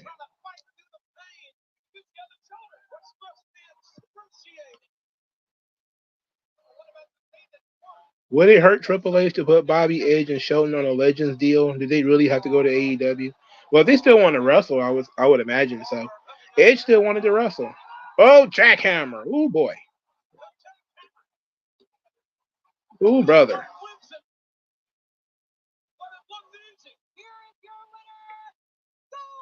That wasn't bad. It was pretty good, actually. They used a little bit of that time to get Jericho over. Told a decent story in the ring. Goldberg is selling more than he usually does, which is I'm pretty sure they told him to do.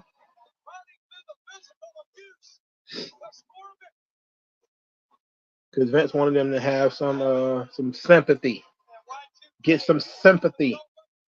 But Goldberg is like, they did to him what they did to the Road Warriors.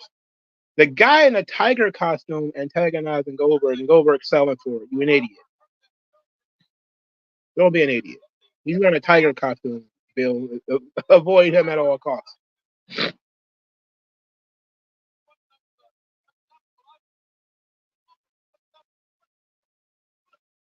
Edge's spear is the running hug. It's not good.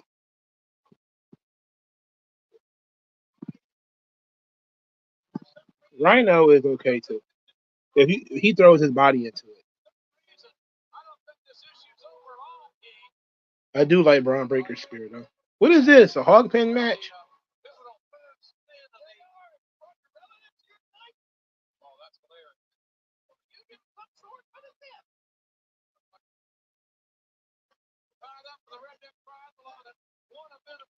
What's happening here?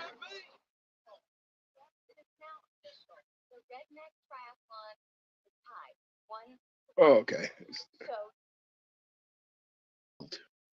Here, she looks very old. She like she might be in like her mid-30s, and but she looks older.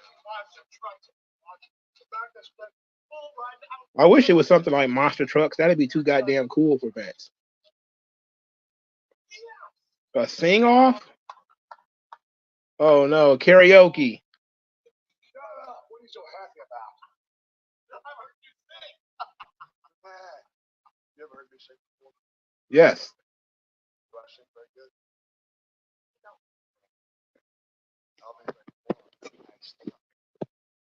I'll be very blunt. As pleased as punch, because my friend, I've got a set of pipes. And tonight, I'm going to beat you in your own home state, in your own dumbass redneck competition, in front of all these rednecks in the state of Texas. Oh my God.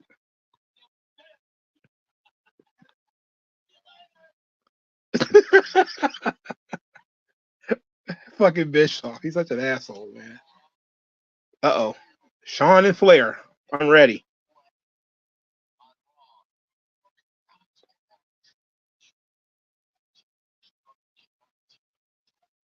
This is what I'm talking about right here, brother. You're the standard.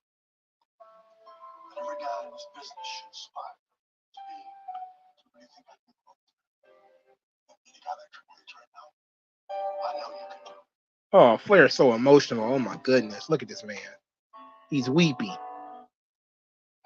Flair got old and just started crying all the time. This was in Greensboro.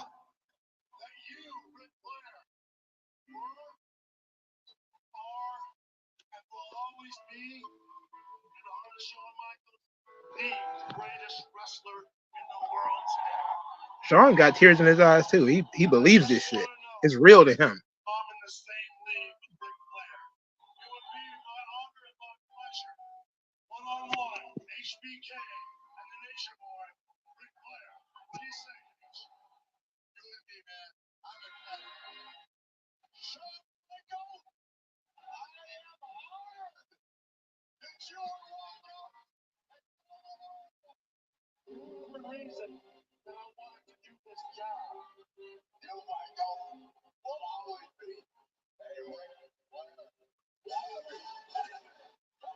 Oh, that gave me chills. Flair's a bastard. Useless bastard at that.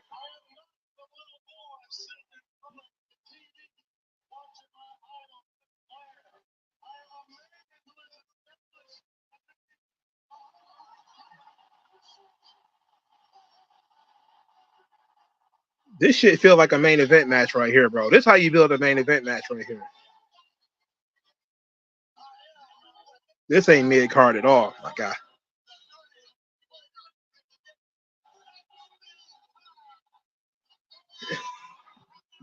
Flair was 50 what during this time?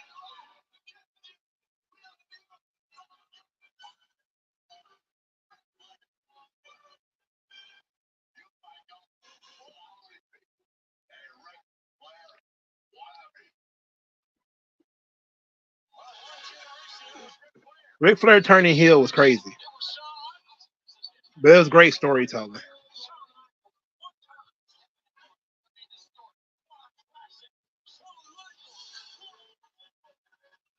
This joint worth money right here. This was the Ric Flair redemption arc. He kept getting into his funks. And Undertaker pulled him out of one of them. Then he got into another one, and Triple H pulled him out of one of them.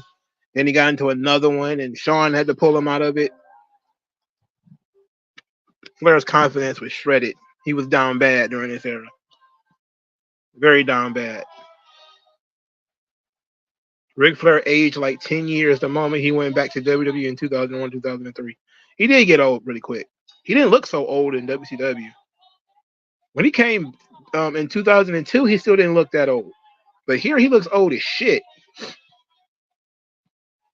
His hair isn't thinning yet. Well, it's thinning now. Yes, it's thinning in this joint. He's 50 what? Like 52 or some shit, right? Him and Vince are around the same age. And I think Vince turned 54, I think. He was born in 1945. This is 2003. I want to say 60, almost 60. He was 54. Okay. Good God.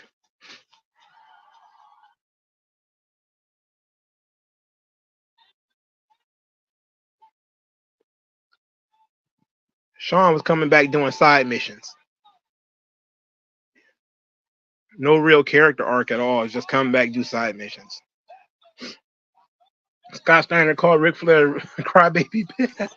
Flair got so emotional when he got old, man. He just got emotional as hell. He was crying all the time.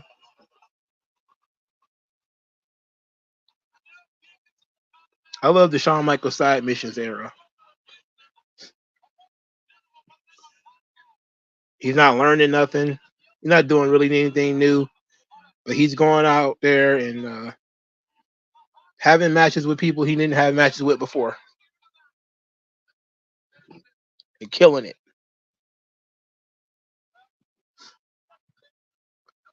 Boy toy. Sexy boy. Yeah, it's 2003. Why the hell is Ric Flair? Ric Flair is in the ring. He ain't got no money. That's why you keep trying to wrestle now.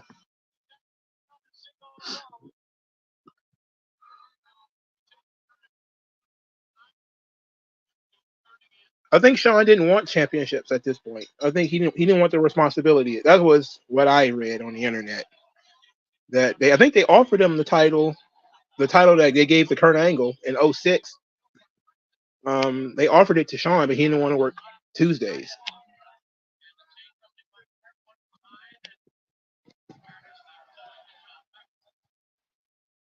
That's what I read, is that Shawn didn't want the responsibility of being the champion. I think that was part of his redemption arc, where Shawn didn't want to be the guy anymore, as opposed to when he was full-time wrestling. He obsessed about being the champion. Oh, he just smacked the shit out of Flair.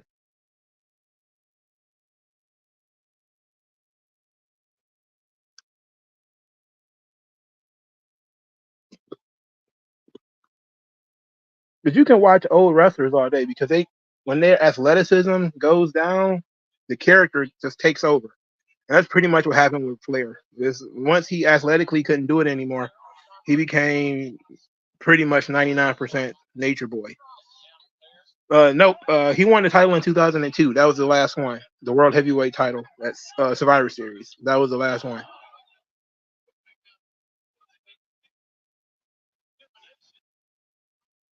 I think that he just used church as an excuse to not work on SmackDown. That's what it sounds like to me. That's what it sounds like to me. He just wanted to work with his friends on Raw. Are you surprised that the Clique is on goddamn Raw at this point? The entire fucking Clique, except X-Pac, he was gone at this point. But Nash is there. Triple H is there. Yeah, why would he leave?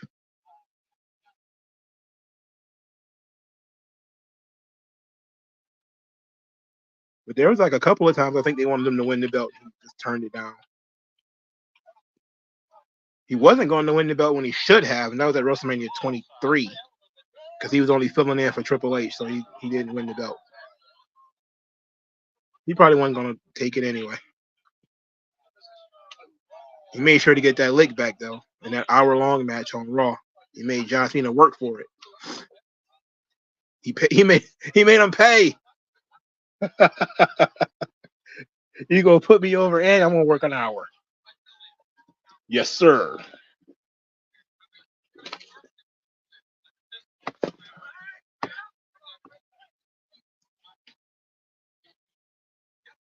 HBK is a wannabe. That's sad. Oof. Oof. Oof. Flair's hair is so thin. I know his skin's like paper at this point. The bald spot was Sean Receipt. It was his karma. I think he started losing hair the very next year too. Because Sean, his hair is pretty full here.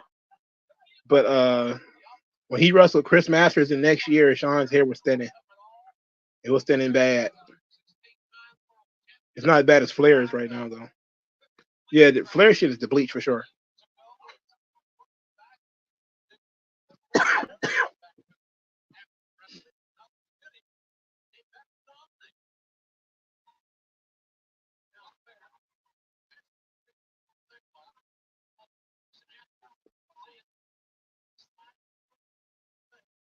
Flair was still having good matches in his 50s though, because he did a really good series of matches with Randy Orton and Triple H the next year in 2004 and 2005 respectively. So Flair was he was cooked physically, but he could still do his shit. You know, he couldn't do your shit, but he could do his.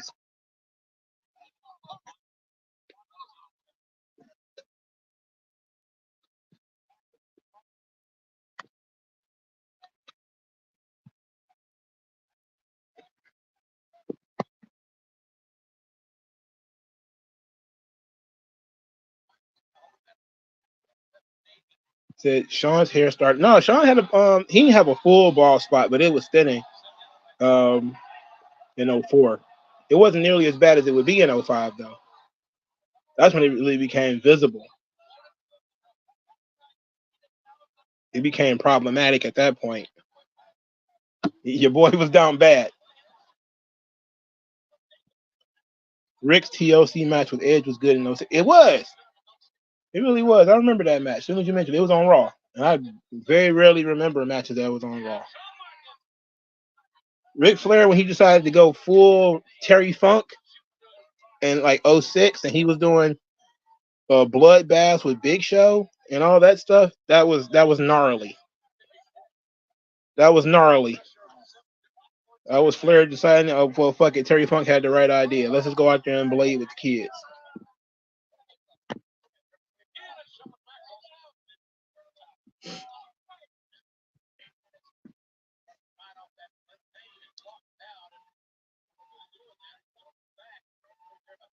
Hey, you see this guy with a camera? You know, the last time I saw a fucking camera, I haven't seen a camera in outside of people who take photography for a living. I haven't seen a camera in person in 10 years.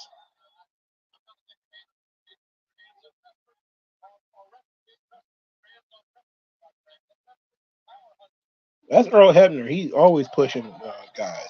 He's always like assaulting their talent.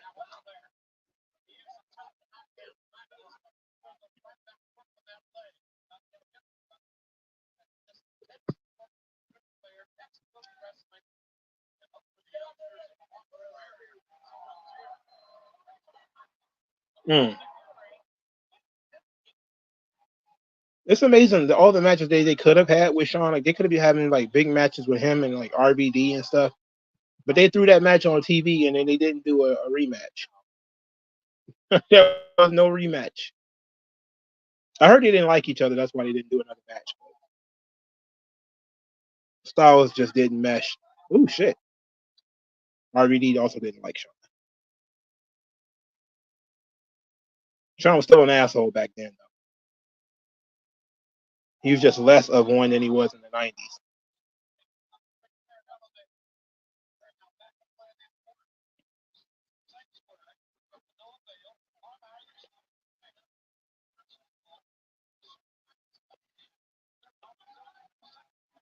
Uh-oh.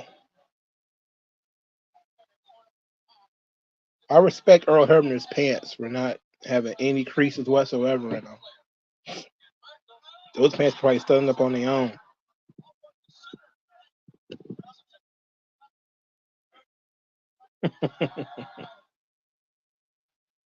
We're about to try a super kick Flair this early. That young lady is very excited.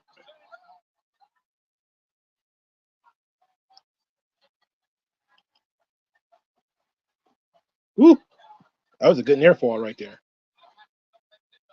Oh no, he about to put Flair in the figure four. Oh no!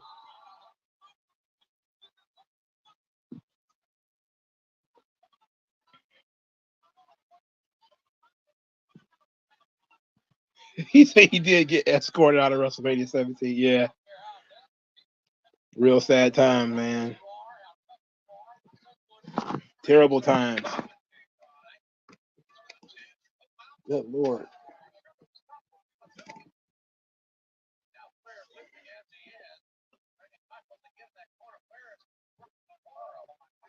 Yeah, because he's old. Oh, the referee got mashed. He ain't dead, though.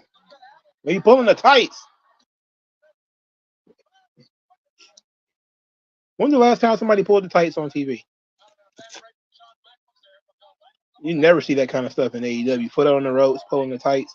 I think MJF is the only person that actually pulls the tights on AEW or puts his foot on the ropes. Basic heel shit that we know works.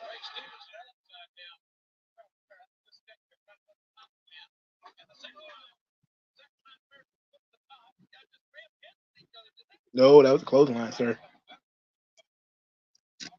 Hey, where's Chris Benoit? Oh, he on Smack. He ain't won the title yet. I was about to say, well, he's not on the show.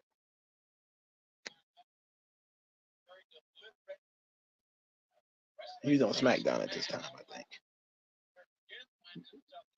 They were threatening us with the Chris Benoit Brock Lesnar feud that we never got. I think they might have had a match though on TV.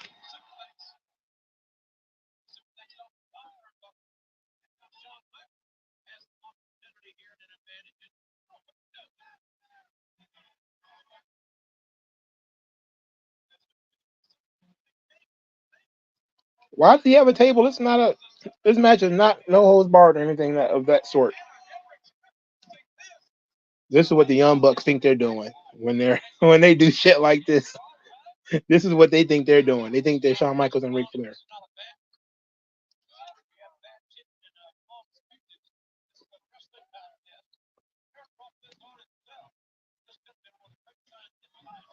It could have been one of the great scientific. What do you mean? What has it been? It's just been Flair hacking at Shawn's chest and then jumping up and down his knees. And this guy in his tiger costume, he's such a distraction.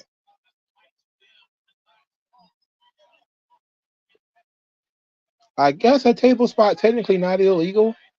Wait, is that Randy Orton? Oh my goodness. He dressed like he works at Wendy's. Why he dressed like that? He sold the kick. He sold the shit out of that kick though. He came from the crowd apparently.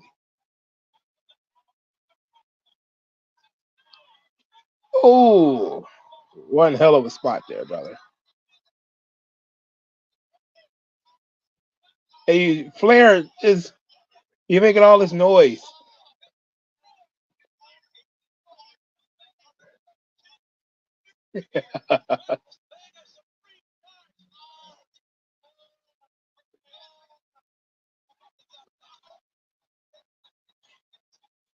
Man, Randy Orton is older than Shawn Michaels. He's older right now than Shawn Michaels was when this match occurred. That's insane. And he's in this match. That's crazy. Can you imagine being around that long? This was 20 years ago, man. One. See how they made this make sense. They did the table spot, but they were outside the ring for so long, even though it was like a ridiculous amount of time. It was it's believable that Flair would kick out. This tiger suit asshole was really distracting me. He got the ears on now. I don't know what to think. Oh, he kicked him and the ref in the balls.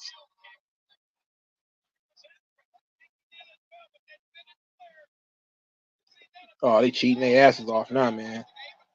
They going out there cheating. Oh boy, Flair strutting, kicking you in the balls and strutting and everything. You take a bump from a chop. That's great.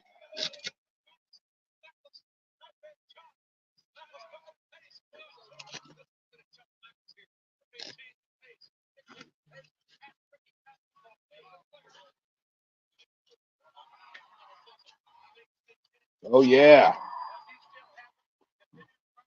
You're damn right.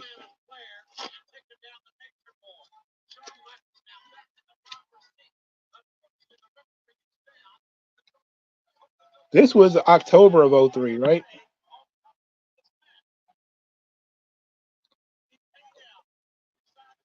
Ooh, beautiful elbow drop.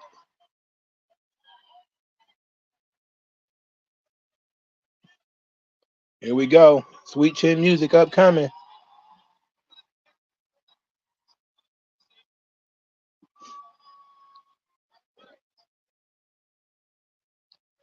This was summer of 03, June. Okay. Woo, shit. Oh, shit. He just hit him right in the head with that goddamn chair.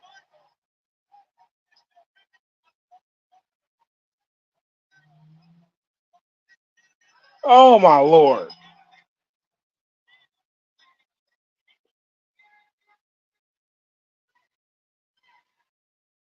Who told Randy Orton to dress like this?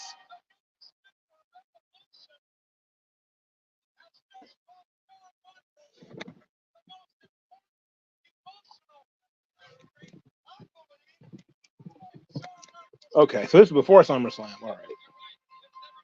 All right. Yeah, it makes sense because it's before SummerSlam because Goldberg was wrestling Triple H after SummerSlam.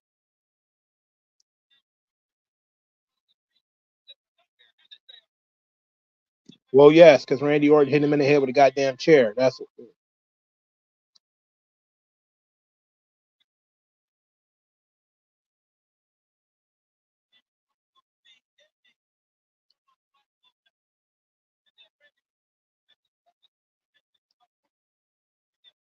oh my God. He's dressed like somebody who works at Marshall's. He just hit this man in the head with a chair. This is terrible. But it doesn't matter. Flair won. Good old Nate. You got a victory.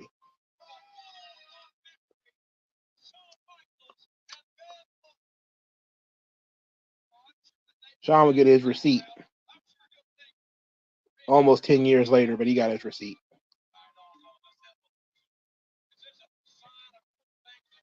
Well, yes, because Randy Orton's floating around doing dirt dastardly things with Grandpa Rick.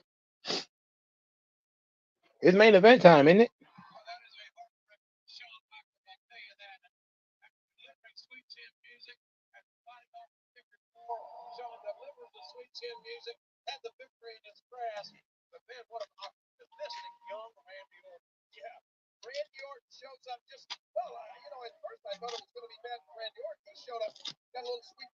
Honestly, a Shawn Michaels would probably be a good biopic. It needs a major backing, not cringy, faith-based budget movie. He probably wanted to be a Hallmark movie or something like that. But he does too much gratuitous sex stuff, like fingering Sonny on TV. You'll have to cut all that out, which would make it not fun.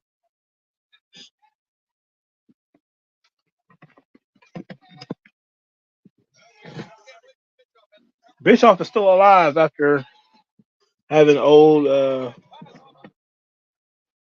Oh, he said he didn't see a lot of pie. He saw a lot of pie crust.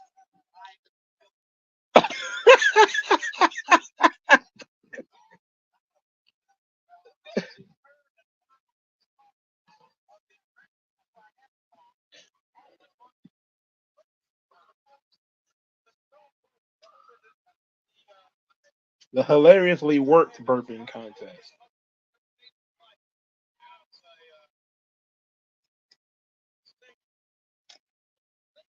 You know what makes me? You know what's so great about this? This is a blues song, and Eric Bischoff does not look like the guy who listens to the blues, and yet it fits. No, tell me.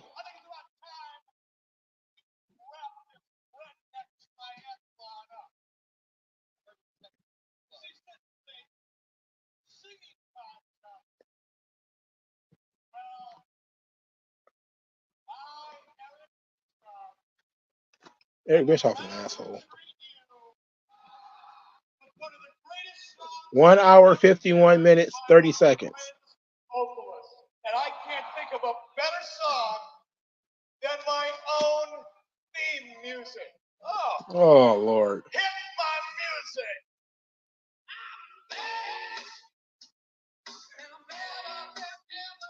my music. Is he lip syncing?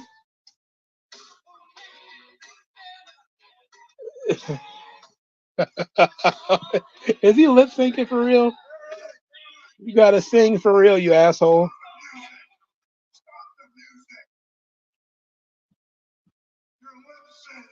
What's not? You are too. What's not? This time, I'm going to stop all the cheating, do this fair and square, do it without the little lyrics dumped in there. I want to hear you sing, Eric, not somebody on a damn record. Go ahead and hit his music. I can do that. Then do it. Go ahead. It was meant to be a dub of Back in Black. Yeah. Well, that's all AC/DC is the blues.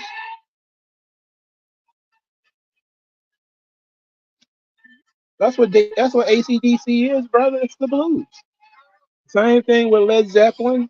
Well, it was some other ones that I was thinking of. But AC/DC, yeah, that's why I like them so much. It's the blues. Yeah, it's the shits. No better than you. I got an idea for you.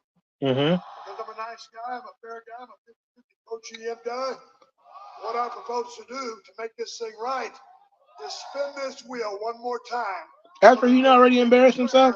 The champion of the Redneck Triathlon. So here goes with the spin. Another spin? He got out of the singing part, guys. Oh. Man, what a spin that was, and it just so happened to land on Big Ten Fun. And you know what that means, don't you? No way, I can smell that thing from here. You see that big pin out there, don't you? Yeah, I can see it, I can smell it. There's no way. You see the big pin? You know what that means, Big Ten Fun? No, what does that mean? What that means, Eric, is whoever throws the other man in that pile of pig crap, that's the winner of the Redneck Triathlon. Oh, good Lord. Oh no, Bischoff is about to get bad. He about to be down bad. Right there for Stone Cold, because I'm fixed to come out there and toss your ass and a bunch of pig crap. Wait a minute. And if you get a little antsy and decide to run off, I hear deputize everybody in that arena that if Eric Bischoff tries to leave, make a run for it, grab his sorry ass and throw him back into the arena. He deputized everybody in the arena.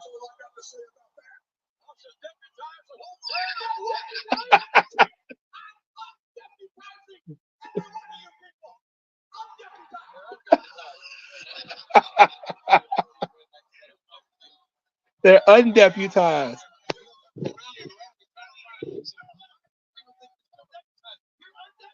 No, I didn't know that. That's interesting. Unlike most of the world, I have not memorized all of. Oh no, who's this guy? Mattress Mac. Who? Yeah. That's what I want to know who that is. Who the hell is Mattress Mac?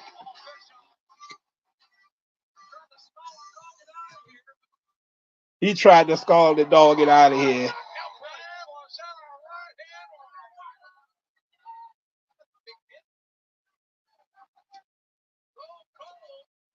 He just beating Bischoff's ass now. What this got to do with rednecks? He just whooping his ass.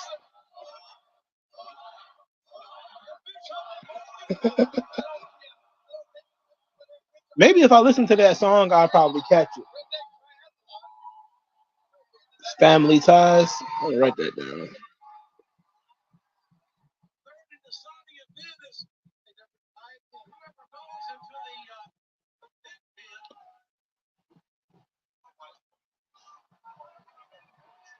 Did he talk about anything interesting on? Oh, stunner on Chris Van Vliet.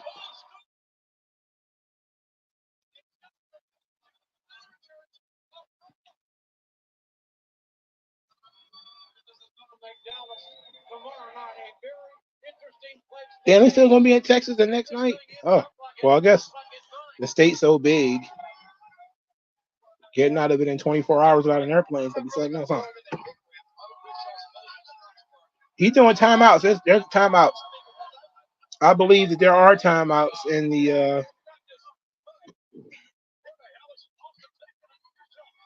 Oh my! He gonna throw him off the ramp into the pig pen?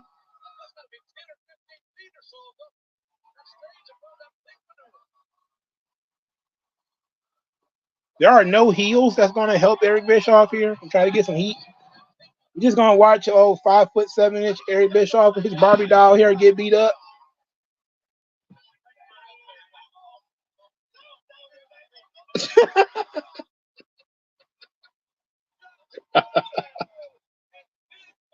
And no bell ring or nothing.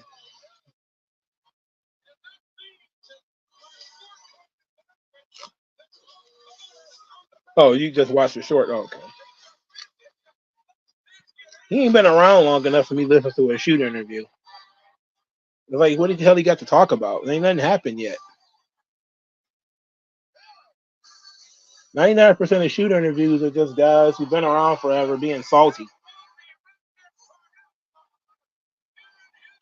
Talking to somebody who's like, what, he's like 30, just getting started. He ain't got nothing to talk about yet.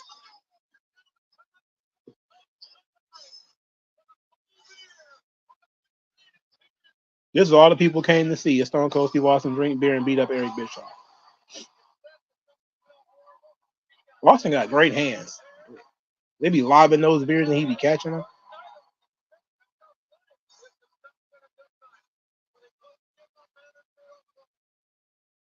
Bischoff was a real trooper. He didn't have to go through all this shit.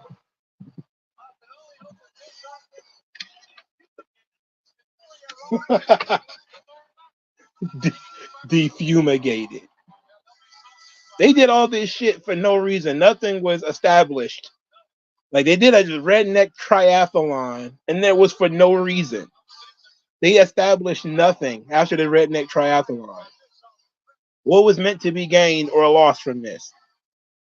Outside of Steve Austin just wants to cover himself in beer.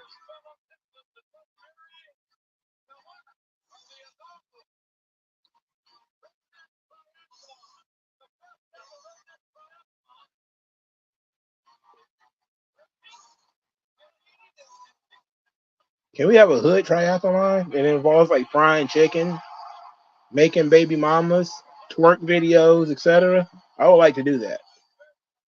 I like to be the judge.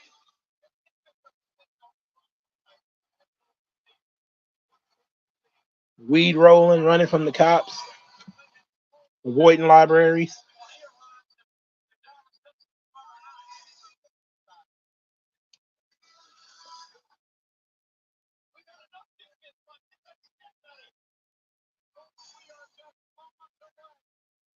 He's like he was having fun at least.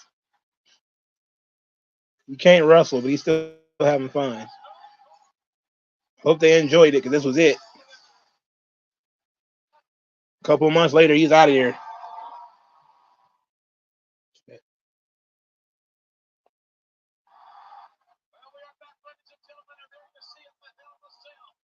Main event time, brothers and sisters. 2 hours solid. 2 hours, 30 seconds. Main event time, Triple H versus Kevin Nash. I don't remember them having a good match, but I want to watch it with fresh eyeballs. I haven't seen this match in years. Not really big on this whole Triple H as the world champion thing. Not my favorite, but I am a big fan of Nash.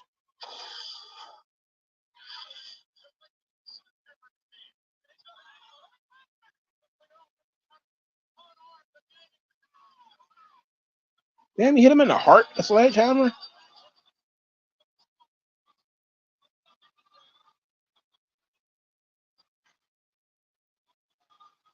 Why on earth would they end a pay-per-view match in disqualification? Ooh, shit.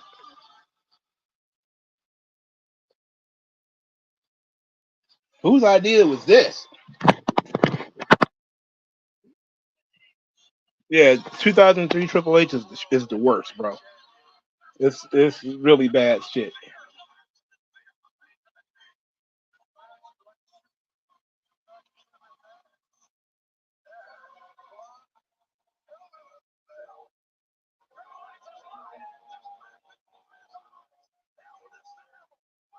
I don't understand what this feud is over outside of the title. Was it only over the title?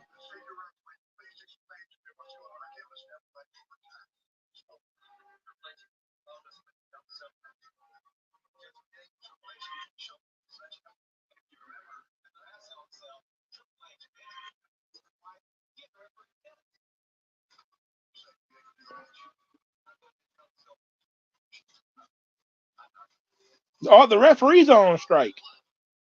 The referees are refusing to do Hell in a Cell match. They can do that? Oh, they're about to bring in Foley.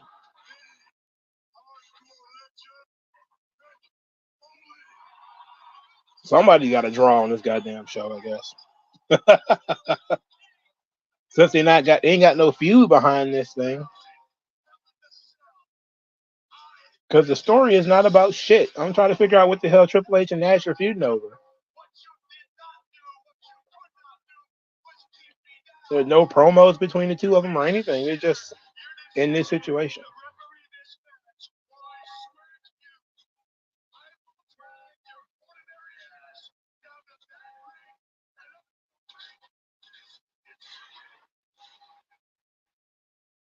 WG says that time period when Triple H wore wearing colors that Ric Flair wore. What was your favorite Triple H color from this era? I would say the red one is peak. I do like the red ones. The red ones are not bad. It was actually a sensible color. Him trying to get away from DX was important too. Get away from that DX green.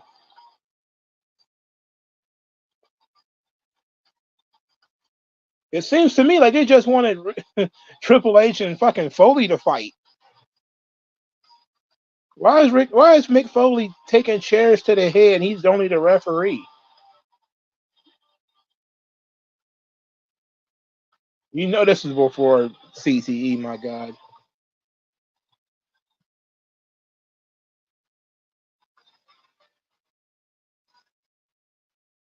This feels like dubbed music.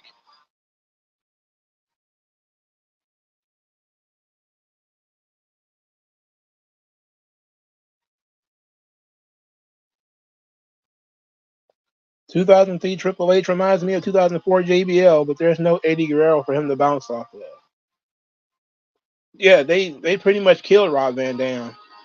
He should have been the guy. I know he was the very first opponent when Triple H took over.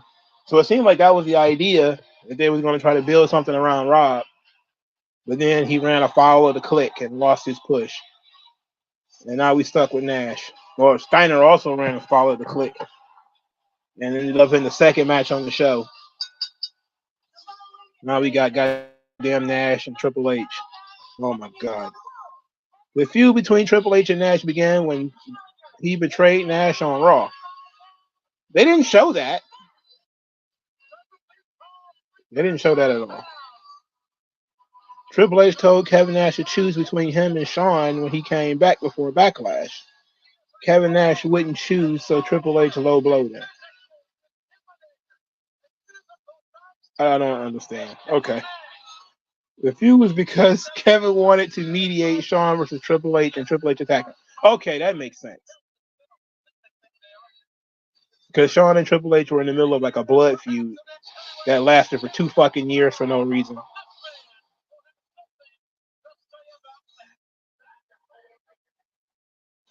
God, the Click are like the Elite.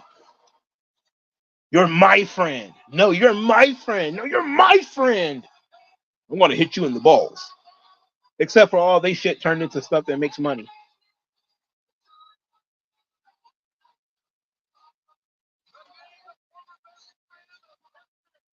He said they dubbed Headstrong the theme's pay-per-view. Yeah, I knew it was something. It felt like it was a, cause I got it on DVD, but I haven't watched it in forever, so I don't know what the fuck the theme song is. But they fought at Backlash and Insurrection before this. That's why he didn't show it. Oh, okay.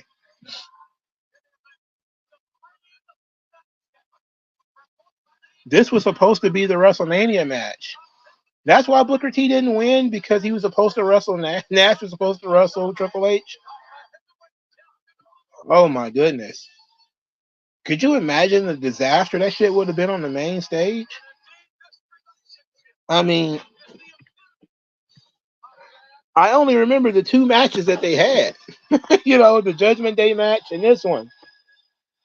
This is the entirety of Nash's run, as far as I'm concerned. And then he tore his quad not too long after SummerSlam. Now I think he lost to Chris Jericho and got his hair cut. Yeah, Triple H wasn't going to lose to Nash anyway. That wasn't going to happen.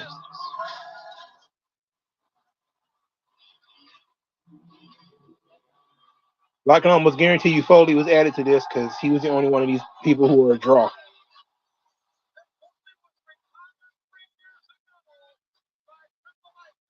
There's no other reason for him to be here, by the way. Except for that Judgment Day pay-per-view must didn't do strongly. They said, fuck it, throw Foley in there.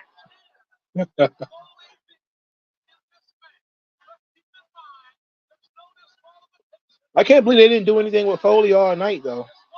Like, usually he's the kind of guy that they would do a thread throughout the show with. Instead, they just had to do the redneck triathlon shit. It's crazy because I've never heard of this before. Like, Nash was supposed to be the WrestleMania 19 opponent. That actually explains a lot, if we're being honest. It 100% explains why Booker T didn't win the title. But nobody has ever mentioned that before, that it wasn't the original idea, that he was just filling in. It also explains why Booker T didn't stay in the spot, because he wasn't supposed to be in the spot in the first place.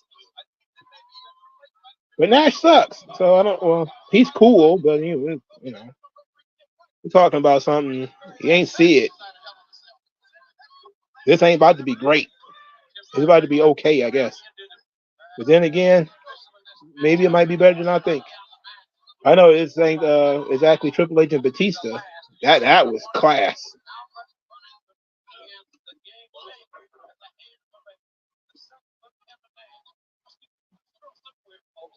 As long as Nash can maintain a vertical base and do this, lay those right hands to the face, to the jaw, to the temple, to the torso of Triple H, it will perhaps be a matter of time before the game or any other human game. Nash is on stilts already, bro. This is 3 years after WCW closed. I don't think, did Nash wrestle at all in 2001?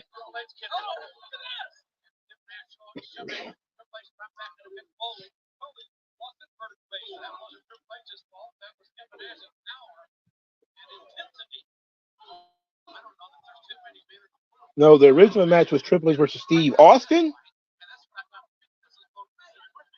Because that doesn't make sense. Because Austin was retiring. So was it like the idea was Triple H versus Steve Austin before Austin retired, or before Austin decided to retire? Then they switched it to The Rock. Yeah, so Nash didn't wrestle at all in 2001, and then he came back in 2002, and he wrestled a little bit in the NWO thing. He didn't wrestle a lot. He was also supposed to wrestle at WrestleMania that year, and he wasn't well enough to wrestle. And then they put Scott Hall in the spot. They said, I think it was Nash that said that it was supposed to be him and Austin at WrestleMania 18. but he couldn't work, so they put Scott in that spot,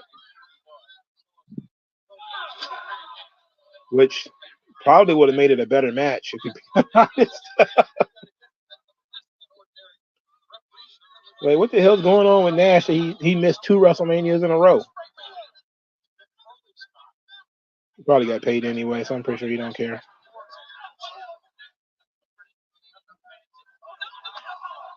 Ooh.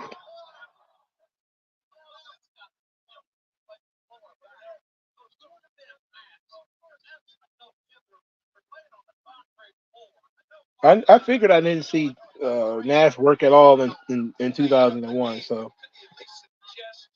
he was coming off a pretty good rest. Got paid to do nothing.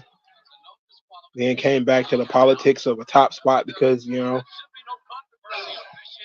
your buddies are there.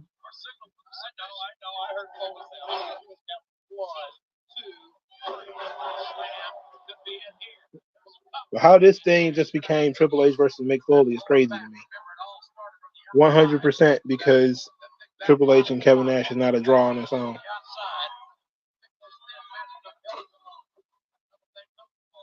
This is a solid card, though, for this event.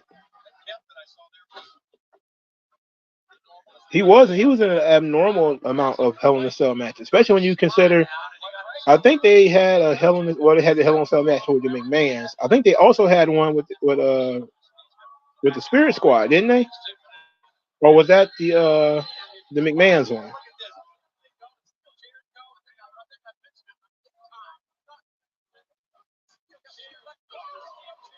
I think Triple H worked he worked Hell in a Cell in 2001. Jericho, that was terrible. Then 2002, I believe it was Foley. No, was it Foley in 2001? No, it was Foley in 2000. It was McMahon and Big Show. Okay, I knew they had a Hell in a Cell match with Vince McMahon and somebody. But I think he worked a Hell in a Cell match pretty much every year. Triple H did up until 06 or 07. Because it was Batista in 05, Shawn in 04, Nash in 03. 2002, no, it wasn't him. It was Brock and Undertaker in 2002. And 2001 was him and Jericho. And 2000 was him and Foley. In 2007, I think that's when they did that goofy McMahon's match. Because it was DX and McMahon and Big Show. And I don't think he had any other Hell in a Cell matches after that. Because usually they was doing one a year. Wait, he didn't run a Hell in a Cell match in 2001? Triple H worked Hell in a Cell with Foley and Armageddon 2000. Okay. Jericho was 2002. 2003, Batista 06 with McMahon and Big Show. Okay, that makes sense.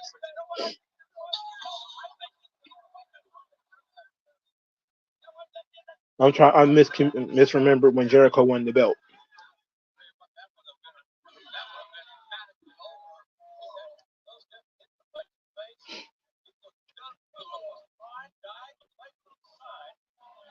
Oh my goodness, what is happening here? But that just goes to show that Triple H works every Hell in a Cell pay-per-view except one for like a 5 or 6 year stretch. That's crazy. Well, every pay-per-view that had a Hell in a Cell match on it. Why? In 2000, he did 2 Hell in a Cell matches. Oh yeah, because there was a 6-pack Hell in a Cell match. Yeah, you're right. I watched that match and don't remember it. Maybe next, it's in December. Maybe we'll watch that then. His last one was Legacy, I think. Legacy? You mean Cody and Ted DiBiase? Oh shit! Cody and Ted DiBiase worked the Hell in a Cell match. I remember them feuding with DX. I don't remember them being in the Hell in a Cell match though. That would have been what, 09? Ooh wee. How do you hit a guy in the head with a hammer though?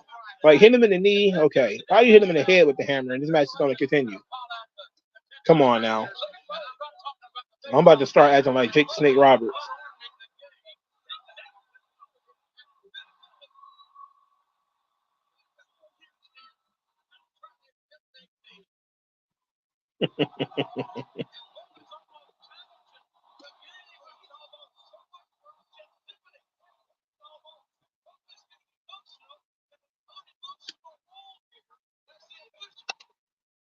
Yeah, I knew he worked with Undertaker,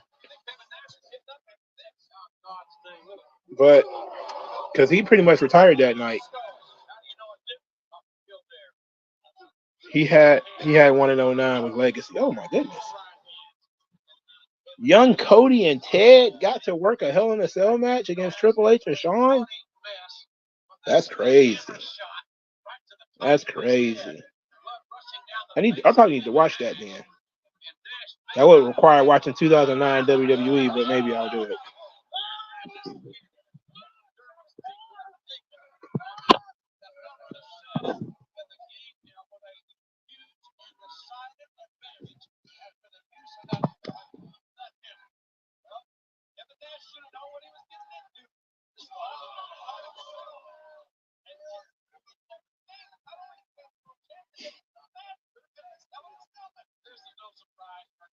They tried to make the Hell in a Cell a Triple H thing, man. It's not his thing. None of the greatest Hell in a Cell matches feature Triple H, for God's sake. Even though End of an Era was really good. I'm pretty sure he tried to get into a War Games match, but Vince wasn't going to have it. Vince doesn't like War Games.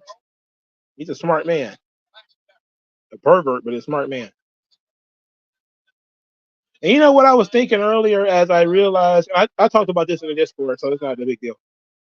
Lacey Evans is doing porn, and everybody knows this. When they say Vince McMahon has dildos named after wrestlers, who's to say that they would have to be male wrestlers?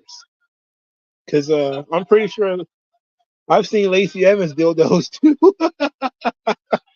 They might also be named after wrestlers. I'm joking, of course.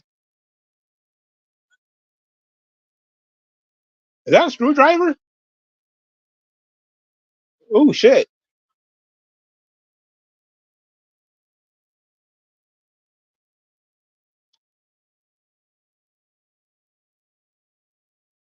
Why would you apologize for the graphic, Nate? That's what you promised with the Hell in a Cell match. You stab people with stuff. It's kind of hardcore though, and they both had both hands on the goddamn on the screwdriver, so you know when nothing happened. Man, she just had a baby just like a year or two ago, and she's doing straight up porn that's all over the internet now. Look, I know the man that she's doing porn with is her husband, but she's sucking dick in the shower. There's like multiple videos of her giving him blowjobs. I'm like, what is going on? You know that people are going to clip this and post it online. What are you doing? Please think. Like I said before, that shit escalated quick. She was just doing like topless stuff, and then next thing I know, she's giving chewies in the shower.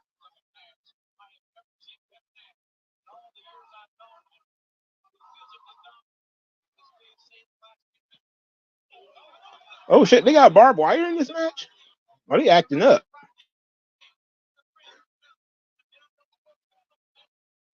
I was a big Diesel guy, never a big Kevin Nash guy.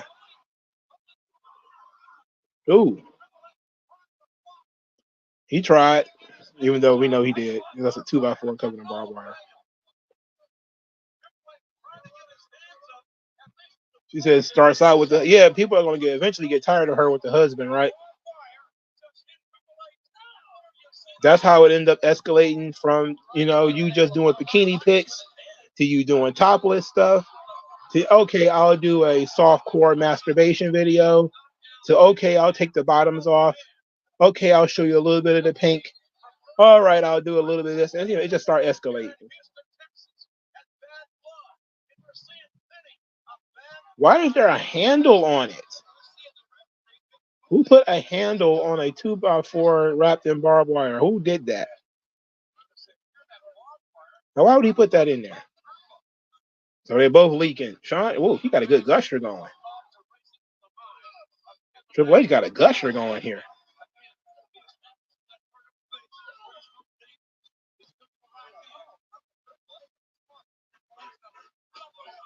Yeah, they all the way out there now, bro. It's not full on professional porn. They're still trying to cover up, like you can't see her husband's penis or anything like that, but she's in the shower, like sucking him off on the couch and a bunch of stuff. It's really over the top. Oh, he did a snake eyes with the 2x4 wrapped in barbed wire. That was pretty cool. He's not trying to go for a pin. I stumbled into that. I wasn't even ready for it. I didn't know that shit was happening.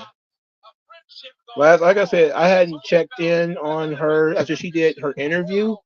Like, you know, they all do their big interview when they leave and everything.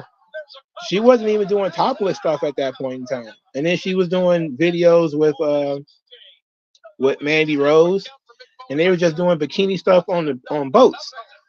And then, you know, all of a sudden I started seeing her do topless shit, and I was like, oh, well, it's escalating. And then the other day I just happened to stumble across it. And I was like, holy hell. What is going on? Hey, yo, Nash is massive, dog. Look at his traps and shoulders and shit. He's a big guy, man. That's a big dude. He's not just tall, he's big. He's got to be in his 40s at this point because he was 35 when he was the world champion.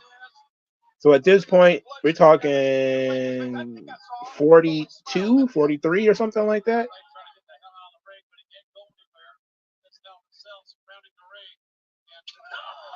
I heard that she had all kinds of little businesses. I know she had a coffee shop or a juice bar or something like that, but that was, again, a couple of years ago. You know, I would hope she's not doing porn and running a coffee shop. I would hope she's not doing both.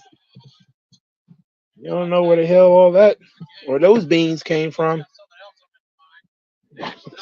Shit. Oh, he got the sledgehammer. He already used the hammer earlier, so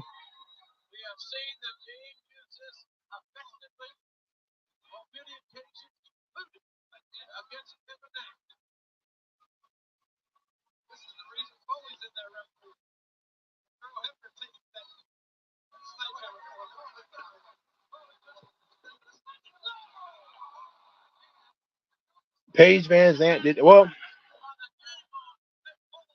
Now she's doing something worse than porn. She's getting smacked in the head, giving herself CTE. Well, last time I checked, that's what she was doing. She was doing that what's that stupid smack face thing that Dana White paying for that he thinks everybody wants to see? But people just want to see folks get knocked unconscious. Power slap. Nash was 43, 44 in July. Yeah. No wonder he moving so sluggishly. And this motherfucker came back and worked in 2012, which was 10 years after this.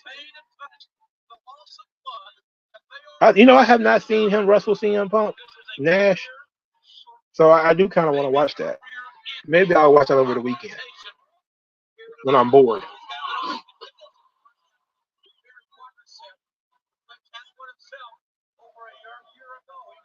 Is that a rope in the ring?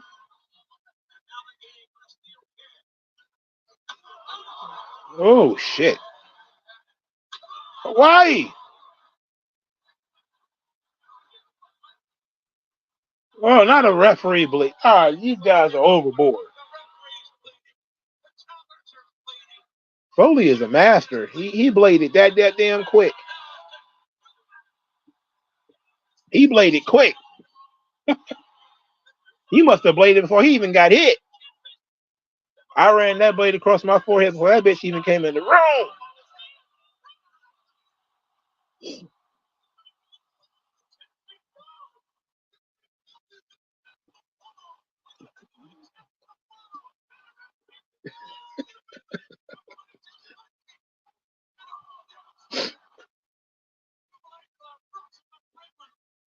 The one EB says, "What's the joke of Lazy Bone the recipe in the Sasha Banks playlist?" I think it's just me being inept. I don't think it's a plan for me to just put that shit in there. But I think that I probably put it in there by mistake. I didn't even know it was in there. I don't know what's in these playlists. I try to keep them clean, but sometimes I forget. D says people praying Nikita do the same thing, which is crazy. You know what?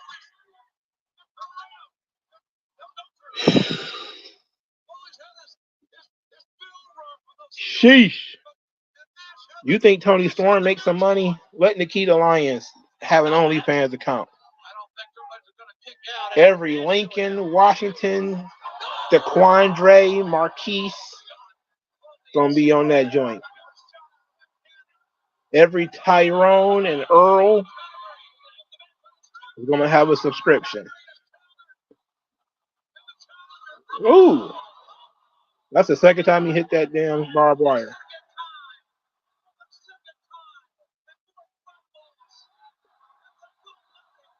Uh-oh, here comes the power bomb. Woo!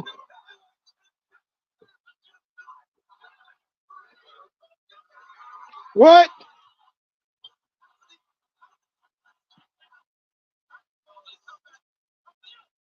Foley is wearing sweatpants. I just now noticed. Foley is so goddamn generous, man. He shows up in sweatpants. He bleeding. It's not even his match. He's doing more than Nash is.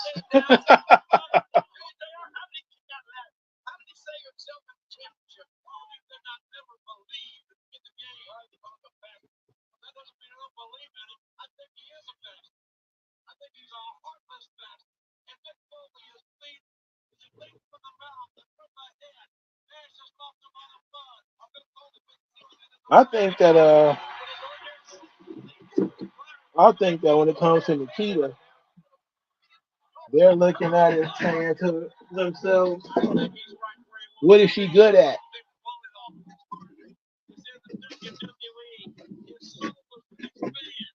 She might be a little young to get into the porn, though. She still probably got like 4 or 5 more years of trying to make it in the music business and the wrestling business before she gives up and starts doing porn. Ooh, shit. He just hit him right in the face with the sledgehammer. My goodness.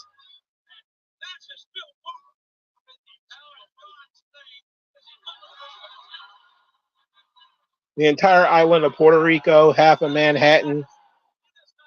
She'll have a yacht with her face on it.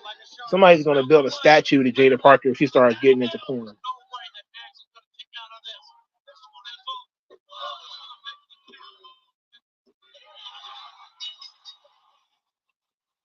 Well, they tried hard. It was okay. It was okay. They tried hard.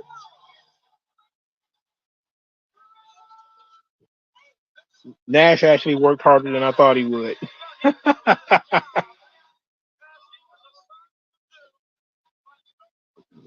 But praise God, Foley was there to take all those bumps, right? Foley went a long period of time with wrestling post WrestleMania 2000. Was there a particular reason why? Like, what do you mean, like when he was like the commissioner and stuff? I think they was just doing that to keep him on TV because he wanted to retire. Foley's one of those guys that he kept wanting to retire, and Vince kept calling him to come back. That's why I say they likely put Foley in this match just because he a draw.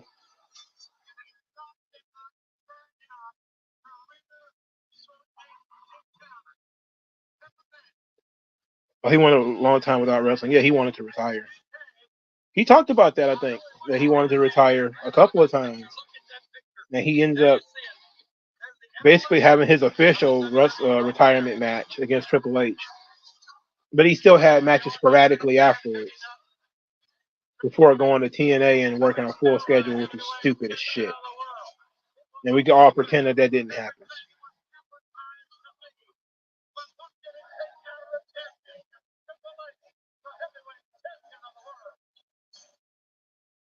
Okay, that was all right. On the scale of Hell in a Cell matches, it's not one of the better ones. It's probably better than the modern Hell in a Cell matches due to the blood and the 2x4 wrapped in barbed wire and the bleeding referee. But as a Hell in a Cell match, it's better than the PG era ones. Like, it's better than Seth Rollins and the Fiend, for God's sake. That match didn't even have a finish.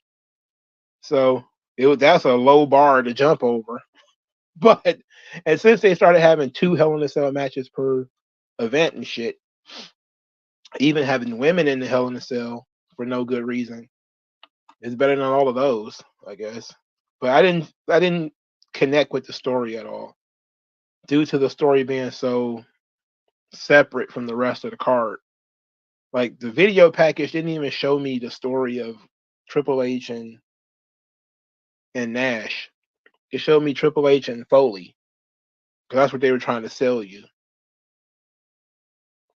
They're trying to sell you on Foley and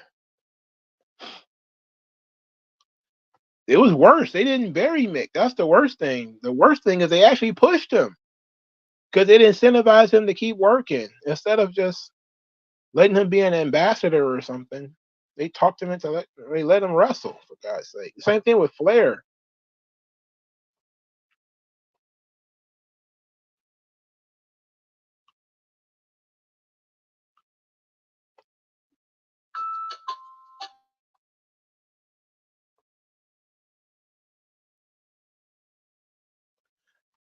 Says, if you were to book a War Games and Ruthless Aggression era, who would be the 2 teams?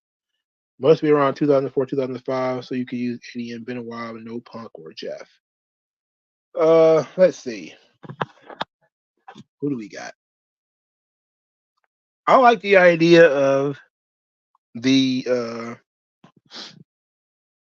match that they had, which was the Bischoff Austin thing, and you could just put that in a War Games format.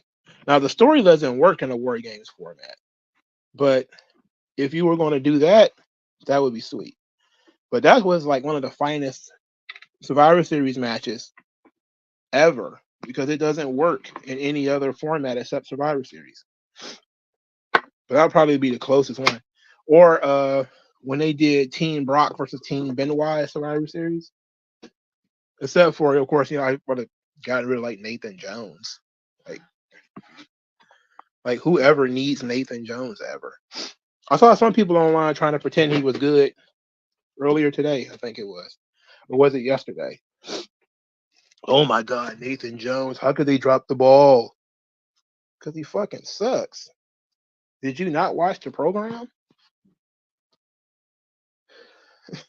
I mean, he was muscles and nothing else. And usually that's fine in pro wrestling, but come on. Can we pretend? Can we pretend to have some standards?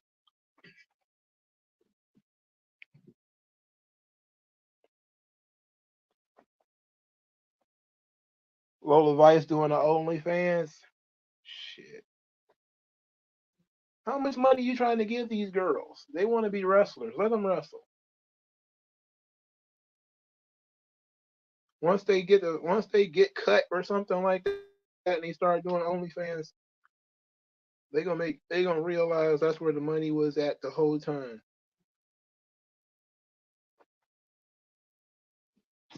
But I think that Mandy Rose, she wants to wrestle again, so she was like wrestling on like Black Label Pro, which is weird. Like, of all the places for her to go wrestle, she wanted to go wrestle like some dingy indie fed. But I guess AEW wouldn't want her, right? So I guess it would have to be an indie. But she could probably go to TNA and clean up. She could probably go to TNA and make some dough. They could use her too.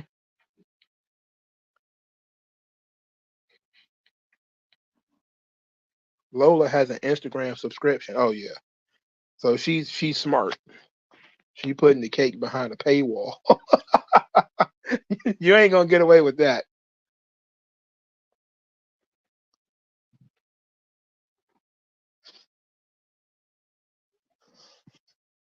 No, I don't. Yeah, I don't think that Mandy did porn.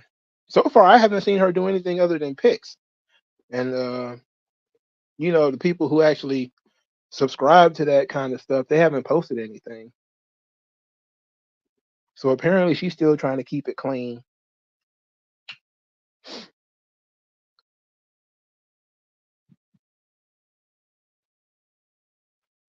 So, but yeah, it said Lola used to have an OnlyFans. Oh well, yeah, she was a broke MMA fighter. She was one of those broke Bellator fighters that wasn't making no dough. She wasn't making no money. One of those broke bums in Bellator. So yeah, she probably was. I'm not even tripping on the OnlyFans thing, man. The OnlyFans economy is for simps. That's what they like. But the thing is, it's just such easy cash, and eventually it dries up. Like I don't even hear about Tony Storm's OnlyFans or whatever it is she brand army or whatever anymore. She made $1 million. I'm like, well, that's nice. I hope she continues to make $1 million. But I haven't heard much about it anymore, which tells me that she's probably not making $1 million anymore. If you catch my drift.